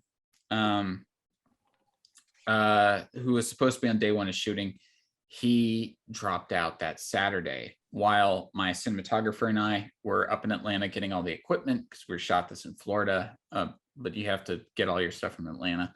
And so I was like, well, fuck, like I don't know, like it's one of the lead actors. I don't know if I can like cast him like this weekend. So we tried our best to cast that weekend, but it didn't happen. It got to the first day of shooting, and we still needed to shoot that scene. And I was like, there's no one else that can do this. I guess I'll try to act. There you go. It did not go well. It did not go well at all. That was the worst day of shooting. I tried to do it. I ended up just going like, I'm not going to act. I'm not going to do this. So what we, at the end of the day, you were going to play a lead character briefly. So there is footage of me playing one of the leads. It's making its way into my video, which should come out. Well, that's probably before this. Before this gets out. But at the end of that day, I was like, I'm not doing this anymore. I can't produce, direct, and star because I'm like a one-man show. This is way too much. So what we did is the one actress that I was doing my scene with, she was from out of state. So she couldn't be there all week. She could only be there for we only had her for like a day that week. And then she was like going to come back like a couple weeks later to do the rest of her stuff. So what we did is like the scene, I recast that role that night. And then we went back to the location and we just shot the other guy, but I was just off camera reading all of her lines to him. So he wasn't even like playing off of her or anything like that. Those were shot 2 completely separate days, but they look like. That's like some real Hollywood Yeah, exactly. I had to recast the role that night because at the end of the day, I was like, look, I'm not acting. I'm not directing, producing, and acting. That's too much. I don't know how Woody Allen does it. No, yeah, and it's admirable that you know your limitations on that front. I mean, because yeah, I mean Woody Allen can do it, but like you said, like sometimes shitty things that come out, like a lot of the time, it's when a director, producer, writer also wants to be the lead of his own movie, his or her own movie, and it's like very few people can pull that off. If you can, congratulations, but I'd say more people fail doing that. Yeah, I'd say so too. And also the thing is, I was the only editor on this movie, and like I don't want to edit a film that I'm acting in. I'm sorry, but to watch myself acting is just way too cringe. I understand. No, you know? like, yeah. If you're so you guys, yeah. So whose decision was it to shoot on 16 millimeter for the Scary 61st?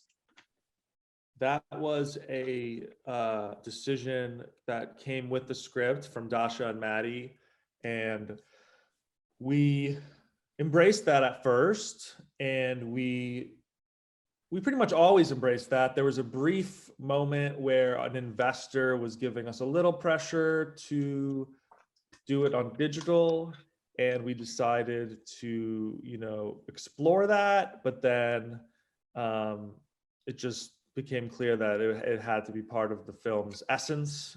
And, you know, Josh was very convincing in that, and I always wanted to do it. It was just a matter of financing, and then we were able to find another financier who was down for that. And I think it's coming more like it's 16 millimeters is sort of coming back as like this cool thing to make indie movies on too. Because you had Beach Rats a few years ago that was on 16. I mean, Wes Anderson sort of mid-90s was on 16.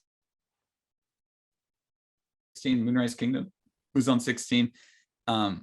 There's been quite a few movies that like independent films that were on 16 millimeter. I think it just has like this, it has this feel to it. I know that in Scary 61st, you guys really sort of embrace sort of like the light leaks and stuff like that come on the side. And things like that. And I think that it just, digital just feels too clean now. I think a lot of content, a lot of films, a lot of everything feels too clean, but 16 millimeter has that graininess and has that grittiness that makes it feel like it's more steeped in the tradition of filmmaking. Even a lot of 35 millimeter now, like when they shoot for perf 35, it feels too sleek. It feels too clean.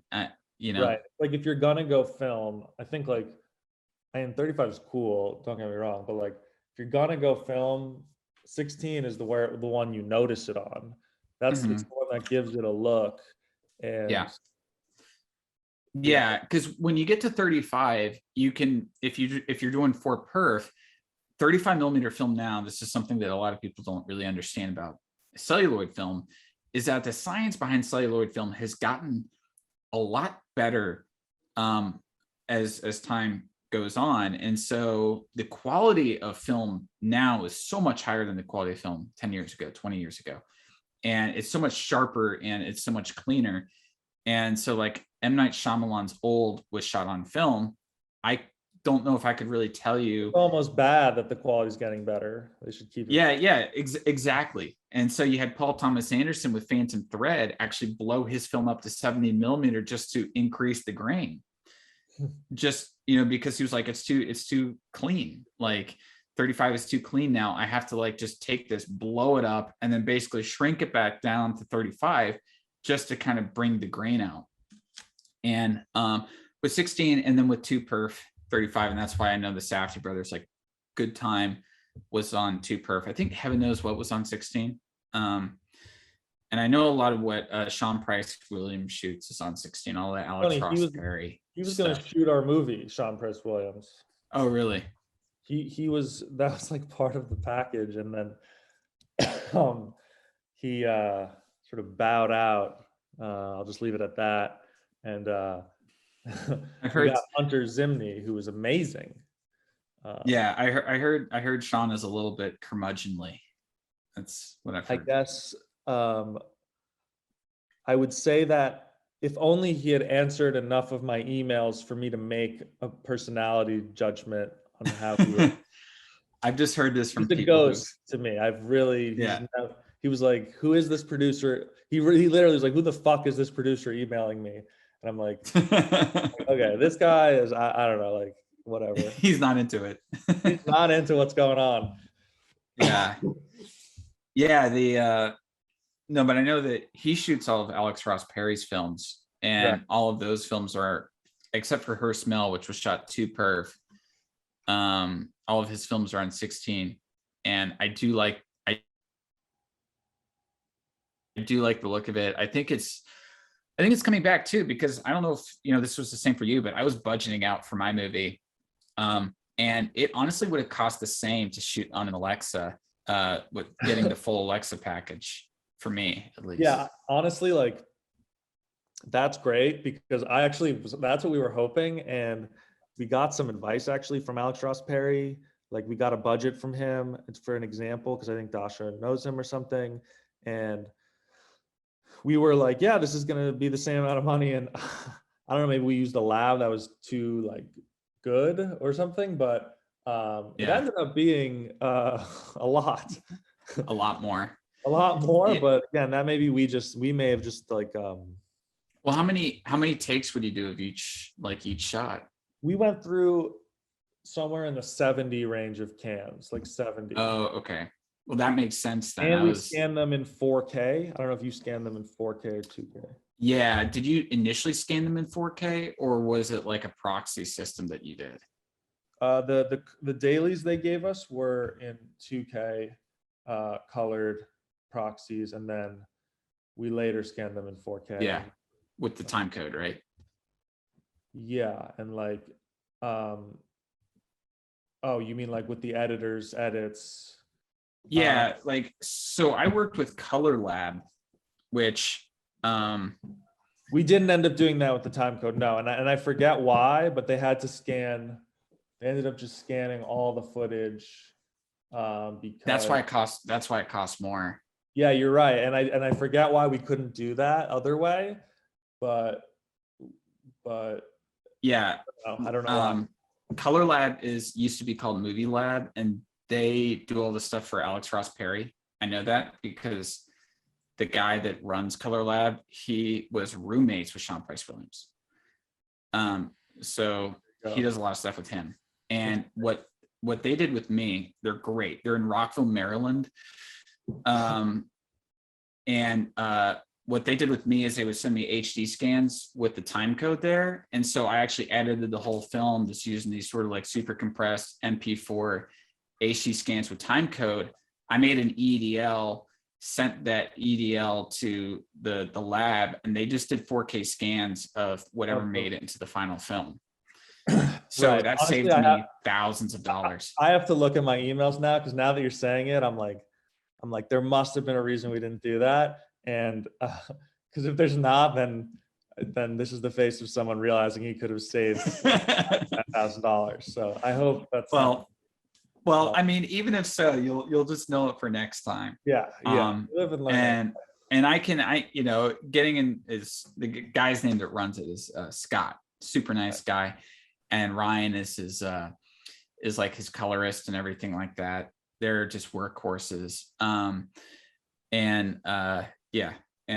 talk to them. We use Metro, honestly. I mean, Metro is great. I love them. Yeah, I like Metro too. Actually, my next video has film that I had processed at Metro. So nice. I like Metro as well. Yeah. Yeah, I love it. Jack, Jason, Ian, they're great. Yeah. These are good questions. Yeah, it's just that there is a sort of workflow that can save you a lot of money with 16, because I think it might have come out to be a little bit more expensive than using Alexa when I factored in some of the post-production costs with 16, but it wasn't that much more. Like I still stayed in my budget. I think I only went maybe a couple grand over budget. I might have had to put like $4,000 of my own money into it. So maybe like the extended budget was 79,000 or something like that. But I didn't really go over budget. So everything that I did from the outset, ended up staying within the lane, so to speak. And yeah, I learned a lot about that, just doing it by myself too. Yeah. But 60 millimeter, what I like about it is that when the actors are in front of the camera and they realize that it's film going through it, they make sure they know their lines. So a little more focus. You're like, it feels like you're on a live stage and you're performing to a live audience almost. It's like, yeah.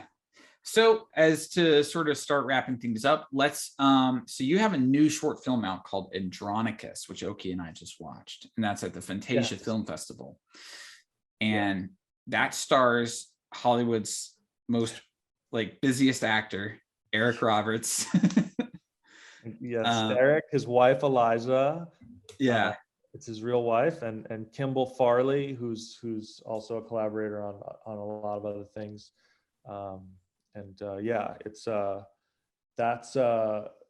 That was my directorial debut after producing 3 features, including Scary, while Scary was still being edited. When COVID hit last summer, I took the dive, and I don't know if it was the COVID in the air or what, but it was just like, I gotta make this now. And yeah, we got Eric. When I saw that he submitted on Actors Access, I was like, no way. Wait, that's crazy. He submitted on Actors Access? Yeah, I'm like, wait, what? Like, does he know this is like a short film? And then I looked at his IMDb and I was like, oh, he does a lot of stuff. But still, I was like, I need to get him, and I just don't want to scare him away. And yeah, and that's crazy. Yeah, we made it work with his schedule. COVID was going on. He was still working and going to Atlanta and Los Angeles, and he was filming a ton of shit. And so you'd think he'd be like, not busy, but no, he was still the busiest actor. Even during COVID. Yeah. It's been. I just want to look this up. Okay, you talk. I'm going to look at how many credits he has. So he wasn't scared off by the script at all. No, in fact, he embraced the tension of it, and he tweeted the night before we shot, and he said, "My wife Eliza and I are currently workshopping what is very possibly the most intense thing I've ever done." Oh, that's great. And so I was like, oh my God, I need this to work, because it's super intense, as you guys know, as you just saw. Yeah. So actor, 636 credits. There we go. Yeah. Wow. The busiest man in Hollywood. Busiest man in Hollywood. And he was just cast though, and it's funny because he'll do like a bunch of like smaller stuff and some really, really out there weird stuff where you literally think, why? And then but then he gets cast in Babylon, and he gets cast in Righteous Gemstones. So he gets these big parts. I guess he's just a workaholic. He is. He said that he wants to be on set every day of his life. He was hilarious on set. I mean, he was truly entertaining. Yeah. Did you call him like eccentric at all, or strange? I would call him eccentric, and it's like, not necessarily strange, but just like, he's an open book, and it might come off as like shocking. Oh wow. I'm gonna ask him did you get to ask him about like Star 80, or he was talking a little about that. He said his first movie ever he's like, my first movie was actually a porno. That's great. Yeah, he was like, I was just, this porn producer came up to me, he's like, I like your look, and I was like, the next thing I know, he's like, I'm shooting a porno, and he's like, and I don't know where the movie is. Like, I never got a cut of it, but that was my first film. And I was like, huh, like, cool. That is so fucking funny. So this movie, Andronicus, my short, it has elements of sex and stuff. So, if he's done porn, I get it. I get why he wanted to do this. I mean, It's Yeah. his alley. Look, I'm definitely a fan of sex and movies. I do like my Pasolini films. So, have you seen much of Pasolini movies? You know what? Honestly, it's Dasha brought him up as well. So he did Sallow. He did Sallow, correct? I Yeah. know that's the big one that keeps coming up. But then he has the Trilogy of Life. The Trilogy of Life. Wow. I honestly am not well versed. So I should okay.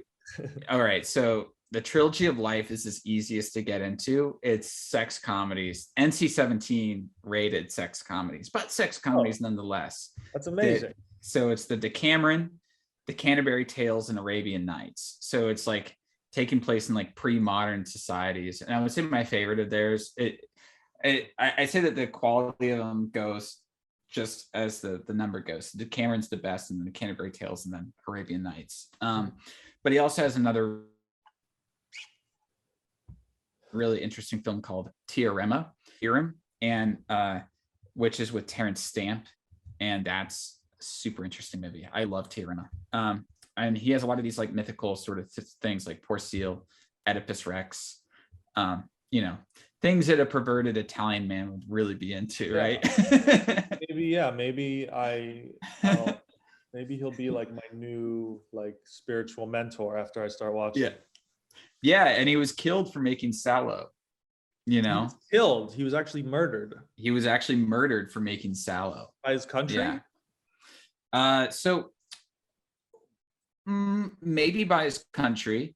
That's a little bit up. It's a little up in the air about who actually killed him. There's a few different theories.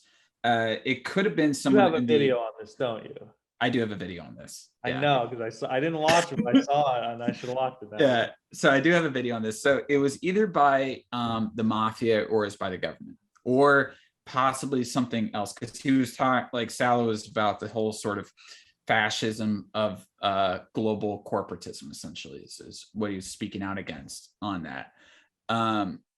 And so it could have been the mafia, like the hit. So he had his testicles destroyed by a metal rod. He had multiple bones broken after being run over by a car several times, and he was lit on fire while still alive. So would you say that this is his art was really good?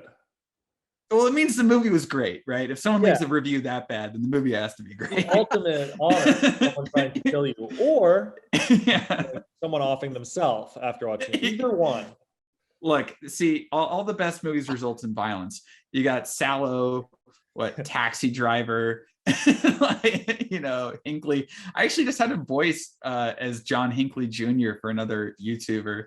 So I got to. You know that Hinckley has a YouTube channel. He got out of prison recently, and he has a YouTube channel where he doesn't address trying to kill Ronald Reagan at all. He just plays his guitar and sings songs. I've seen those videos, and actually, so it's so funny. I mean, funny and sad. One of my favorite comedians, Trevor Moore, died Friday of an accident. I don't know how, but he had this video about John Hinckley Jr. and about how John Hinckley's family was friends with George H.W. Bush. Have you guys seen that video?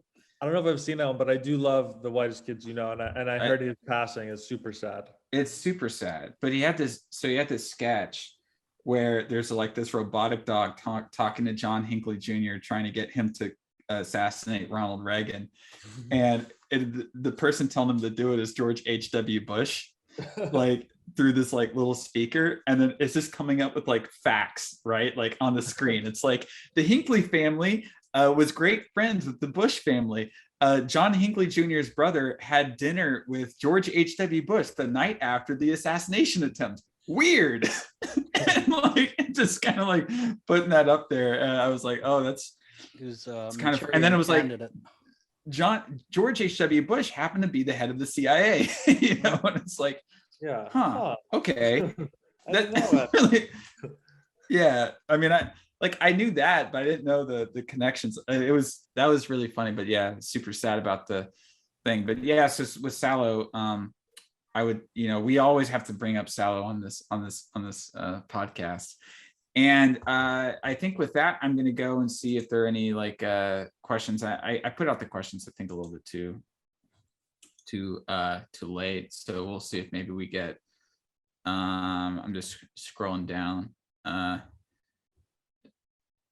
What the heck? The gamer? Oh yeah, the gamer from Mars replied. Okay. I don't think we have any.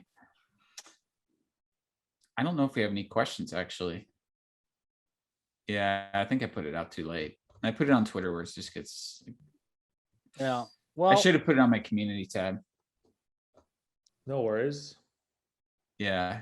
So you were like, so when you wrote your short film, one of the first things when we mentioned it is you talked about how you created like sustained tension. Was that what your goal going into it, and what went into crafting that, so it continues to make people feel uncomfortable and tense? Yeah, I mean, that's actually it's actually a very personal story. The short is sort of based off of my parents' divorce, and I never like did what the kid did in the short. I never held my parents up at gunpoint and forced them to have sex. But I actually did once sit in a therapy session with my father, with his therapist and me and him, and it had a bit of that tension where there was just this like male versus male, father versus son, like we just don't see eye to eye. Yeah. And I always knew like I wanted to do something about a therapy session like that. And, I fictionalized it into this kid who, puts his parents to the ultimate test of their love. And yeah, so like the goal there definitely is to just make people make you feel uncomfortable.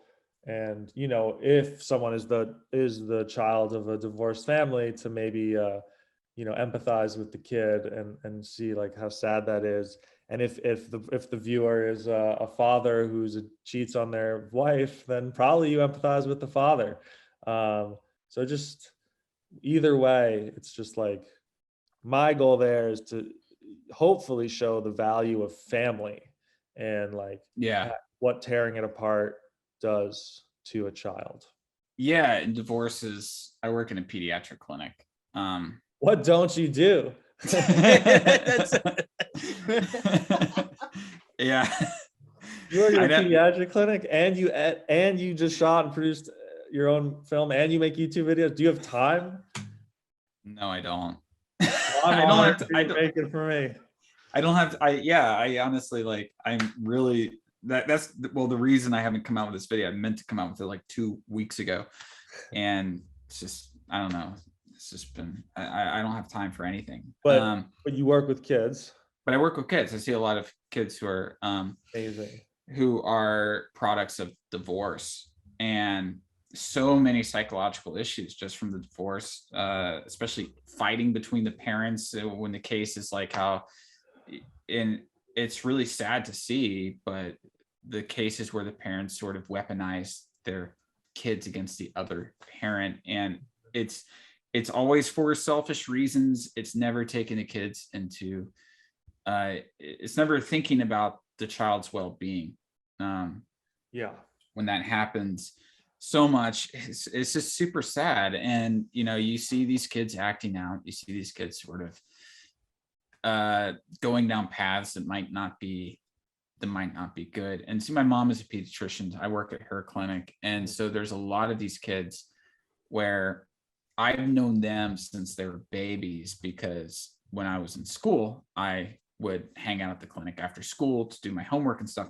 So I would see these kids. I know a lot of these kids for their entire lives. That's a very unique perspective. That's very cool. Yeah. And, and seeing how divorce affects some of them, and how, it just brings them down these, I don't know, like it really messes them up. And you notice it messing them up, not so much when they're little, but when they get into their like puberty, when they start to get into teenage years. And that's when you have the sort of, And that's where, like, for me also, like, you have the incel trope, right? Yeah. And like, in a way, this film, I had a feature version of this film at one point called American Incel.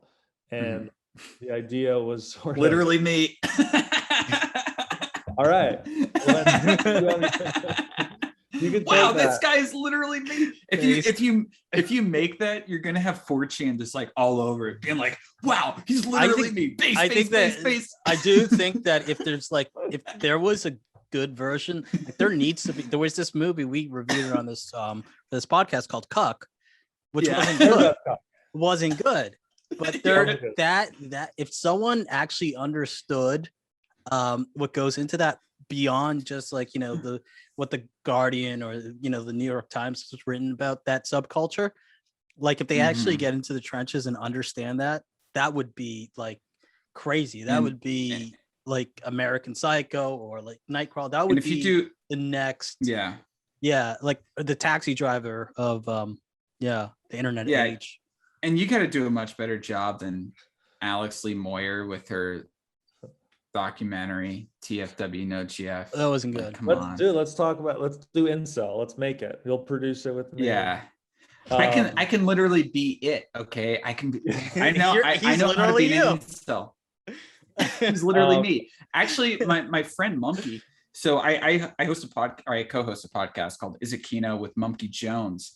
And well, his new name is Simeon Jimmy, but his old YouTube, the feds essentially shut it down because he was making videos. He was detailing everything about Elliot Rodgers' life. Yeah. But he was making fun of him. But it's, you know, the feds. It was satire. But so not only that, the feds don't get. What came out is that they were using his videos in like to teach the other, like the FBI were doing like conferences, and they were showing his videos in PowerPoint presentations to explain the phenomena of like the alt-right and like and incels and a whole bunch of things like that. He was literally, he just did this kind of empathetic look at, like, he read Elliot Rodgers' manifesto. Like he read the whole thing. He made a whole docuseries about him. And YouTube took it down. They took down his whole channel in one day. He also did. So what he also did, and this might be his magnum opus, is he made Diary of a Supreme Gentleman, which was a parody. So he made it as a book. It was a parody of Diary of a Wimpy Kid, done in the same style, but about Elliot Rodgers. That's hilarious. And who's the author of Diary of a Wimpy Kid sent him a cease and desist pretty early on. So Monkey he was like, I don't want to deal with any like fucking like lawsuit or whatever. So he stopped it. There are still some copies out in the wild. I've seen one copy out. Diary of a Supreme Gentleman. Diary of a Supreme Gentleman. Have to find that. That is epic. I think you can get a PDF of it. But I think that's definitely, I think that there's this sort of newer I don't know what the word for it is, trope or sort of tropic character. That is this like incel, or it hasn't been like explored properly in movies or fiction or anything, and it's so ripe to be made into something. And I think it would have a huge effect. It goes deeper than just these men not having sex. Like the fact that they can't have sex with women, that's actually a small part of it. It's a lot. It's funny. So I agree, and this is all fascinating. I could talk about this stuff for so long. I'm so glad you guys can. But basically, so for the American Incel version of this script, like, it was a virgin kid, couldn't get girls, same kid in this movie, Simon, and my short. And then, again, it's just a version of this incel. I'm not saying all incels have this problem, but I wanted to kind of like be like, okay, you think this kid's an incel and like he's violent, he's going to shoot up a school or something. But then like, as you go along in the movie, it turns out, really it comes from his parents. And like, if it wasn't for his fucked up family, he'd actually be normal. And he kind of realizes independently, okay, rather than shoot up a school, rather than go kill Chads and Stacy's, like, he's going to get his parents back together and maybe that'll fix him. Like, because if they're not fucking, why should he be fucking? Or, you know, like literally, like I say fucking, but I mean, really, why, if they're not in love, how can he find love? And so, but I took the end of that and just made the little short about divorce. But that was my theory with at least this specific incel. But like you said, like, you know, there are many variations of that. And I think the incels should have schooled. I think that's terrible, obviously, but like, you know, you should at least try to understand, maybe they're hurting, maybe there's something else going on, maybe their parents are fucking them up, you know. It's just like, so that's where I came at it from. I think too that there's a societal sickness that you know, you're seeing like the rise of loneliness just in general, where there was a study recently where like 15% of men said that they had zero friends and 10% of women said that they had zero friends. You know, and it's like you think about that, those are very big numbers. That's like millions of people, tens of millions of people that just don't have any friends. And in the last, you know, I sound like a boomer when I'm like, oh, with social media, with the Facebook and the Twitters, but it's like, as life has become more online, it has also caused people to become more sort of isolated, because you can get similar like dopamine rushes from interacting with people online that you would get interacting with people in real life, but at the same time, it's not the same. And people that you meet online aren't your friends. They don't really know who you are. And, you know, and it's a very weird sort of thing. And the other thing with the internet that I have not seen explored in a film is the fact that, you know, people talk about, oh, how are like extremists, like, well, why are there like, you know, politically extreme people? There's so many extremists in America right now. If you go out to Publix or wherever you are, you know, whatever your grocery store, and you just are asking around, I would guarantee you that most people are not politically extreme. But when you're on the internet, a lot of this stuff gets sort of signal boosted, especially on certain sites like Twitter or like 4chan and stuff like that. It tends to attract these kinds of people. But what also happens is that these people who are more isolated put themselves in these echo chambers, and then they sort of go like, they put a barrier between them and everyone else. And then anytime anyone says anything against them, then it's just more like, I'm gonna like push away from that. And they kind of, you know, and it's weird. You would think that the internet would encourage debate, but it really doesn't. It does the opposite. Yeah, I think that once people get into that echo chamber, they find some sort of purpose, community, and meaning. And that is very enticing for someone who's very lonely. And there are echo chambers literally just for incels. Yeah, that's scary and counterproductive. Yeah, exactly. Well, you see some of the things where like it's literally like normal looking guys, like even conventionally handsome guys, and they'll just like post. Elliot Rodger was not bad looking. I want to say that. He was a good looking dude. So they will post on these incel forums and they'll be like, what's wrong with my face? And like, it's just a normal looking or even handsome guy. And it's just, but strapping. Elliot Rodgers was strapping. Yeah, exactly.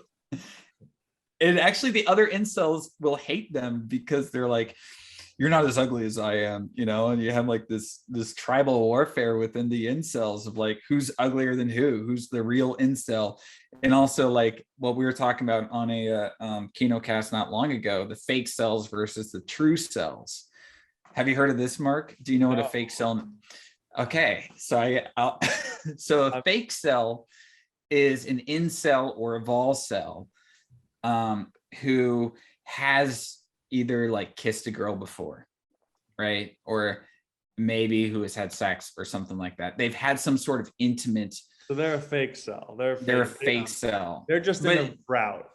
Yeah, exactly. So like, oh, you know, you just broke up with your girlfriend and you're just not dealing with women for a year and you're calling yourself a vol, so you're a fake cell. Or you say you're an incel, but this girl kissed you on the cheek, so you're not a true cell. Right, and also it's like, and once you do go and have a girlfriend, you can't be in the community anymore. Yeah, exactly. So there's You get castigated, you get ostracized from the incel community. You got cooties. So there's kissed on the cheek. Exactly, you got cooties. Yeah, so it's like, so if you go out and try to better your life, yeah, you get kicked out of the community that became a big part of your life. Yeah, exactly. You're either in the community and feel sorry for yourself, or you're kicked out and feel sorry for yourself. Yeah. I mean, people love feeling sorry for themselves. That's it. There, you can't discount how good it sometimes feels to just be like, man, my life is shitty. None of it's my fault. My life is just really shitty. You can't discount. Sometimes it feels kind of good, like. There was only like one short film that I saw that dealt with this subject that actually did it kind of right. I saw it a while ago. I forget the name of it, but if you look up like incel short film, I'm sure you'll find it. Basically, it starts with him. Pardon me? The Vice one? There's like a Vice. No. Incel cave. No. Oh, no. Did I? So it's just a short. It's a fictional short film. Oh, it's a film. Okay, yeah. So it starts with this guy, and he's saying he's going to commit suicide, and this chat room is encouraging him to do it, right? And his roommate comes in, and his roommate's like, "Hey, you want to come to this party?"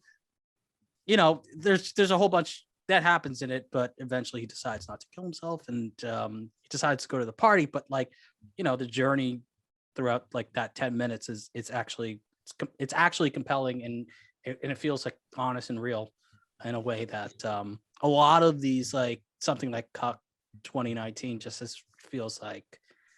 Cuck 2019 fails though because it really hates its main character, and I think that if you're making a movie and you dislike your protagonist, and the movie's not going to work because it's going to feel just cruel. Like no matter how bad your protagonist is, maybe your protagonist is a really bad guy, like maybe you have to root for the person. You have to root for the person, and you have to give humanity to it, or you like at least have to understand them, even if exactly. You're not rooting for them necessarily. Like even in A Clockwork Orange, Alex is a terrible person, just awful all around, but Kubrick obviously really liked the character. And you can root for him, even though you also understand that this guy he's a rapist, and he's a violent sociopath and everything. Cuck just feels like an hour and a half sketch about a cock.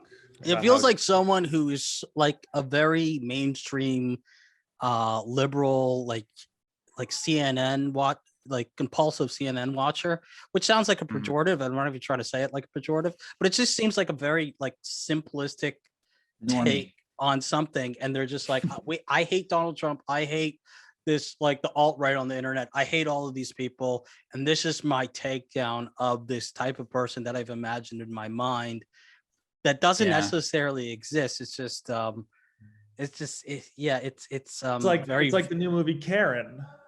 Exactly. Oh dude, that actually so has that come out? Has that come out yet? It's a TV movie. No, I saw the commercial. Has it come out yet? I don't think it's come out. I'm not sure, but it sounds like it's like, dude, it's just another hit piece on a stereotype. I can see that coming up with people it's just coming up with people in your mind, making them a villain, and it's like, this isn't like a real person. And you can definitely take like someone who is alt-right or whatever and make them look pretty bad. Like you don't really, it's not necessarily something that's super hard to do. But the thing is that when you start making them so over the top bad and being like, yeah, this guy like failed his psych exam. This guy has, this guy can't get it up. This guy, and you're just like throwing every single sort of thing at like. The reason it's called Cuck is because he's an alt-right guy who's also extremely racist, who ends up and also desperately wanted to be in the military, but he's too mentally ill to be in it. And then he gets involved in cuckold porn. Yeah. And one of the major scenes in the movie, which is supposed to is him getting a black guy jizzing in his face. And it's just like this scene where it's supposed to be like, wow, look at what we did to this guy. Haha. Like, and I don't know. It's just, wow. It's just gross. Yeah, it's just I don't know if I want to see the movie now or I don't, but it's interesting. It's intriguing. You can watch it, and just for the cultural experience, I would say. Yeah. Say I was there. Yeah, I saw it, and I can attest that it actually made $0 at the box office. Fair enough. And so even though my movie didn't do too well, I mean, because I'm still sort of, with films like this, it's just it's a groundswell grassroots effort, but whatever. Of course. One of my patrons bought a poster for my movie, and my Discord gets notified every time somebody buys a poster from my Teespring, and they can leave a message there. And one of my patrons says, "I can't believe this movie made more money than Cuck." So, there you go. Yeah, that's a success, honestly. That's a success. I made a few $100 opening day, and I made more money than Cuck. Yeah, there you go. Because you're a Sigma male, right? Yeah, I'm a Sigma male. That's true. You're not beta, so I don't really know, like, the Sigma stuff, that started like last year. Yeah, it's just completely a meme, but the beta versus alpha was a meme before that. Sigma, and now they're talking about gamma males and omega males. And I know, but omega male is very old. Omega males is older. I feel like Sigma male literally just translates into serial killer. I just think of the Unabomber, and like you read the Know Your Meme page for Sigma males, and it's just like, well, okay, well, that's just who are the most. Patrick Bateman as well. Patrick Bateman. It's Patrick Bateman, Ted Kaczynski, Hunter Biden. It's not Patrick Bateman, because Patrick Bateman desperately wants to fit in. So he molds himself in to be like a stereotypical 1980s yuppie. So a true Sigma male is like Ted Kaczynski, who goes into a cabin, and to spite everybody at his old, like at Harvard and all those schools that he would send like fucking bombs in the mail to them, so that's a Sigma male. Or Hunter Biden, who just smokes crack and then now sells $500,000 pieces of art. Like that. Hunter's a Sigma move. Yeah, I never thought about that. Yeah, I think in the Sigma, someone needs to make a Sigma male one of those charts, like ranking tier list. Yeah. Crack addiction is Sigma. Any hard drug is a Sigma male move. Dude, just the photo with the crack pipe where he's just like half asleep with the crack pipe. That's a Sigma photo right there. That's Sigma. That's America. Right. He's like, what's the difference between him and like a young Clint Eastwood in that photo? That's a fucking America. That's freedom. Didn't he say that he smoked sugar or something because he was so desperately in need of crack that he was just picking up whatever was on the floor? Yeah, that's usually happens to a lot of people use like hard drugs like that. Yeah. Vince made a good video on Hunter. But anyways, now with the talk of Sigma males, I think that's a good wrapping up point. Obviously, Andronicus is a good Sigma male movie. Thank you. I think a lot. Yeah, it's. I was definitely watching it, going, "Wow, Simon is literally me," and it definitely shocked me. So it's at Fantasia Fest. Mark, where can people who are watching this, where can they expect to see Andronicus in the near future, and where can they expect to see The Scary of 61st in the near future? Yeah, so Andronicus, like you said, it's at Fantasia Fest, which is if you're Canadian, you can watch it now for $1 on Fantasia website. If you're not Canadian, you have to wait till it gets to an American Film Festival, or I'm talking to this website, Director's Notes, who've accepted the film. And when I do release it on Vimeo, it's probably going to be through Director's Notes. They're like a short of the week type thing, but smaller, based in England. And short of the week didn't accept me, so fuck them. And and so that's I might, if I don't get into a big American festival, I'll put it online in like a month. That's my goal. Or a month. Cool. Yeah. And then Scary. Yeah. Go ahead. Before you say that, I just want to say that someone said this to me like a few weeks ago, and I thought this was like hilarious. Is that you know how every movie has like a special thanks at the end? Yeah. Every movie should also just have a fuck you section at the end. Like fuck you to all these people. Short of the week, fuck you Sundance, fuck you. Yeah, exactly. Fuck you Cannes for having a 15-minute limit on short films. Yeah. It's like, but they'll accept a 4-hour feature, but only a 15-minute short. But yeah, that's weird. But yeah, no. But anyway, shorts are a weird thing. So they're very strange. Yeah. I just want to get it out there, really, like yeah, it'll just be out there on YouTube. And I really like the cinematography of it. Before you go into it, it kind of reminded me of like a color version of like Pavel Pawlikowski films. You really have an eye, because my cinematographer was referencing that as like our main portrait photography reference. Really?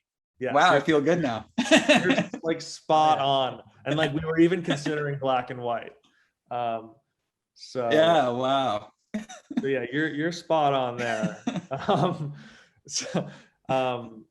Yeah, I love that. I love my cinematographer Will Babcock.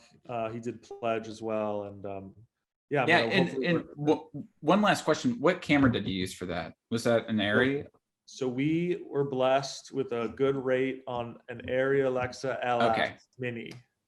Okay. Because when I was watching, I was like, oh, this is definitely an Arri Alexa. I didn't know which kind, but yeah, it was the large format one, which like we got a deal on during COVID, and yeah, it was just really fun to shoot on that, because when you're on large format, your lenses kind of work differently. So like a wider lens will still have a big depth of field, so you can like create these sort of shots that aren't real life, where you have like characters in the foreground wide, but you have a blurred background, which usually doesn't happen as much.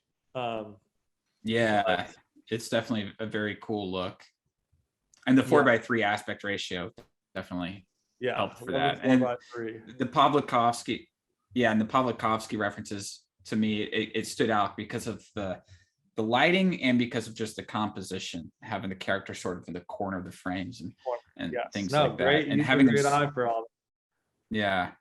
Well, I mean, that's my job, right? What you do. You analyze films, you make films. Yeah. And so Scary of 61st. Yeah, so Scary of 61st, the one I produced and acted in, that's going to be playing. The next like public screening will be Rooftop Films in New York City. I think there's, you could buy tickets on that website, and then we're going to be playing a few more festivals. Just like, I think Beyond Fest in LA is one, and then eventually it's going to come out in December of 2021 through Utopia, probably theaters in LA, New York, and maybe like, just like a really small limited release, and then we'll be VOD at the same time. Okay, cool. And then it's going to make its way to Shudder. And and yeah. All right, that sounds good. I'm really just I'm excited that it's going to get out there. I'm happy. It's a great feeling to have my short out there. And so thank you to everybody who's watching it. And I wanted to say right before, my last thing I wanted to say was, when we were talking about that Hungarian movie with the dog, I remembered that this actress that I want to work with next on a micro budget feature, like I'm also going to try to make like a 75K, 100K feature. This girl, Lila Kislinger, who won the Silver Bear at Berlin for Best Supporting Actress. She is Hungarian, and she has a dog and loves the dog very much. And I just had to say that for clarification in case she sees this, especially because so not all Hungarians, at least she loves dogs. And so her name is Lila, right? Lila, yeah, Lila. That's the same name as the main character in White God, is Lila. It's funny. It is. It's true. Yeah, literally her. So it's literally her. They both love dogs. Yeah, and she loves dogs, and she's an actress, and she's fantastic. She's in this Hungarian movie called Forest, I See You Everywhere, which is an anthology of shorts that I saw at Berlin that was super low budget, but like so poignant, and just, again, the kind of films we love to see, where it's just, you can do a lot. Berlin has great Berlin is a great film festival. I've been there a few times. Oh, amazing. Yeah, just probably it's so much better than Sundance. Like it's not even comparable. Just the vibe of it, the whole culture around it seems to be much more like artistic focused and less yuppie focused. Oh yeah, they take risks on films that take risks, and yeah, exactly. I love that. And I love Hungarian movies too. You know, one of my favorite filmmakers is Bela Tarr. Not somebody you can exactly like show on a first date kind of watch. Yeah, I have that'll be the last date. Yeah. yeah. Hey, babe, you want to watch Satan Tango with me? It's only 7.5 hours long, and it's about peasants moving to a separate village. Yeah, and most shots are like 30 minutes. Yeah, exactly. Yeah, I love it personally. I know that. Do you know Eugene? I know of him through Dasha. Okay. I know that Eugene, you know, his big thing is like, I don't like movies where like nothing happens. I don't know. I kind of do. So, you know, Bela Tarr, there's a time and a place for them. Yeah, exactly. So, but yeah, Hungarian. Yeah, if you're taking drugs. Yeah, exactly. Yeah, but it's a very specific time and place in the crack house. Yeah, when I'm literally being Hunter Biden. I was more something like psychedelics or something. But yeah, crack too, probably. Yeah, I'm gonna just drop acid and watch Belladonna of Sadness. I don't know if you guys have seen that one. No, but it's a Japanese animated film. Oh man, it's very strange. Very strange. I think that would probably be up Dasha's alley. Yeah, because it's a psychedelic film about a woman who gets. It's an animated film, Japanese, about a woman who gets raped and then becomes like this evil demon that then takes over this town. So, you know, interesting stuff. Interesting stuff. Yeah. And so let's all leave. You know what? As a last thing, we can all leave on a film that we recommend to the audience. And I will start with Mark. What's a film out there that you would just say you think people should watch? Ooh, that's a really good one. To not go with like the most obscure, or to not go with the most obvious ones. Like my favorite movie, There Will Be Blood. Oh, that's a great one. I would say a less obvious one, but I'm sure you guys know about it. Raw from Julia. Oh, I love that movie. And that director just won the Palme d'Or at the Cannes Film and Festival. She just won that, so I'm excited to see that one as well. But I didn't obviously see that yet. Yeah. So, Oki, if you want to go next. Yeah. So I just watched this documentary about this Danish guy. He's pretty much on benefits. He contacts this director who he made some documentaries about North Korea. So this Danish guy who's like on benefits, he joins a North Korean group, Friends of North Korea, Denmark. He infiltrates that group with the intention of making a documentary about it. So he has all this footage of it, and then he rises in the ranks, and he gets to the point where he gets to the chapter in that group where he's in charge of all of the Friends of North Korea, Scandinavia, so like 4 different countries, and then he gets to a point where the director, and this actor are brokering weapons deals for tanks and what's it called, missiles with the North Koreans. And it goes fucking insane.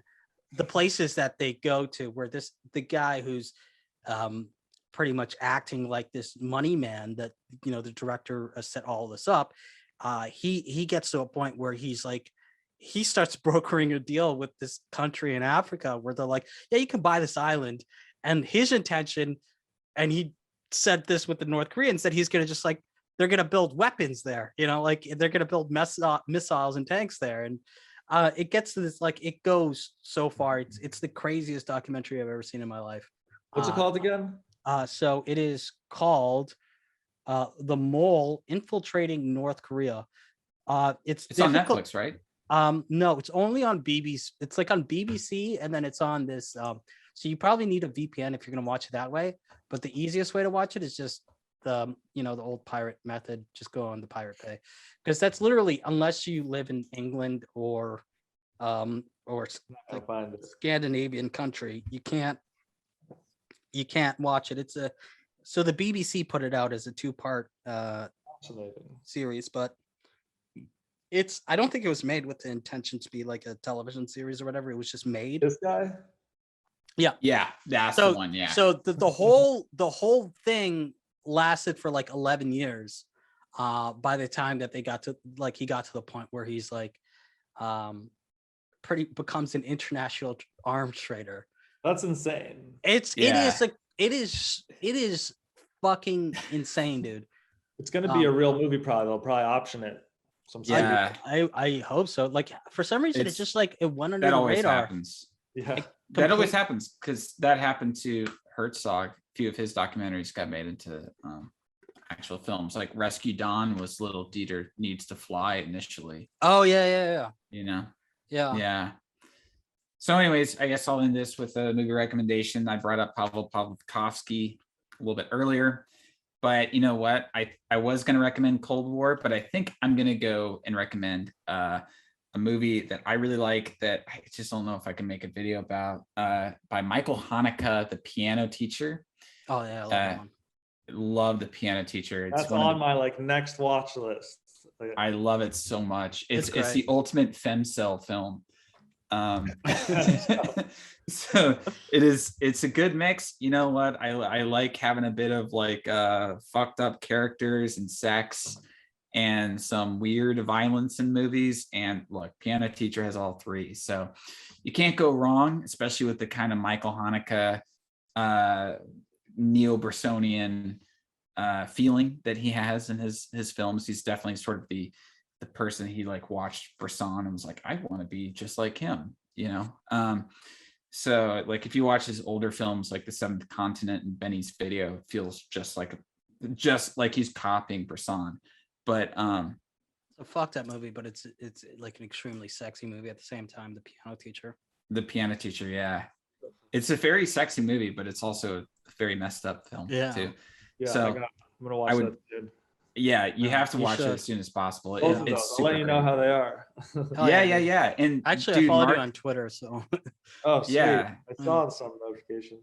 And dude, Mark, thanks for coming on. And this went a lot longer than I think we anticipated, but I don't know, I had a fun time. So yeah, it was me awesome. Too. Thank you so much, guys. It was great meeting over Zoom. Big fans of both of you guys ever since we connected. I looked at some of your videos too, Oki. Don't think I didn't. So I think I've subscribed to both of you now. But this was great. I really appreciate it. And this was super fun. Hell yeah, dude. Yeah. And look, if you're in the indie filmmaking business, you can always hit me up. I'm on the East Coast, so Definitely, definitely. You're a jack of all trades, so you can never take time away from fighting fires or whatever your other job is. I'm saying, like a pediatric nurse, firefighter. yeah, exactly. Connoisseur of women. Connoisseur of women. And wines. Twitter shit poster. Where are you based out of? Canada. So I can actually watch your movie right now. You actually could, but you already got the link. You're in Toronto. Anyways, we'll see you all in the next. We'll see you all in the next Kinokast. And everyone, thanks for coming on.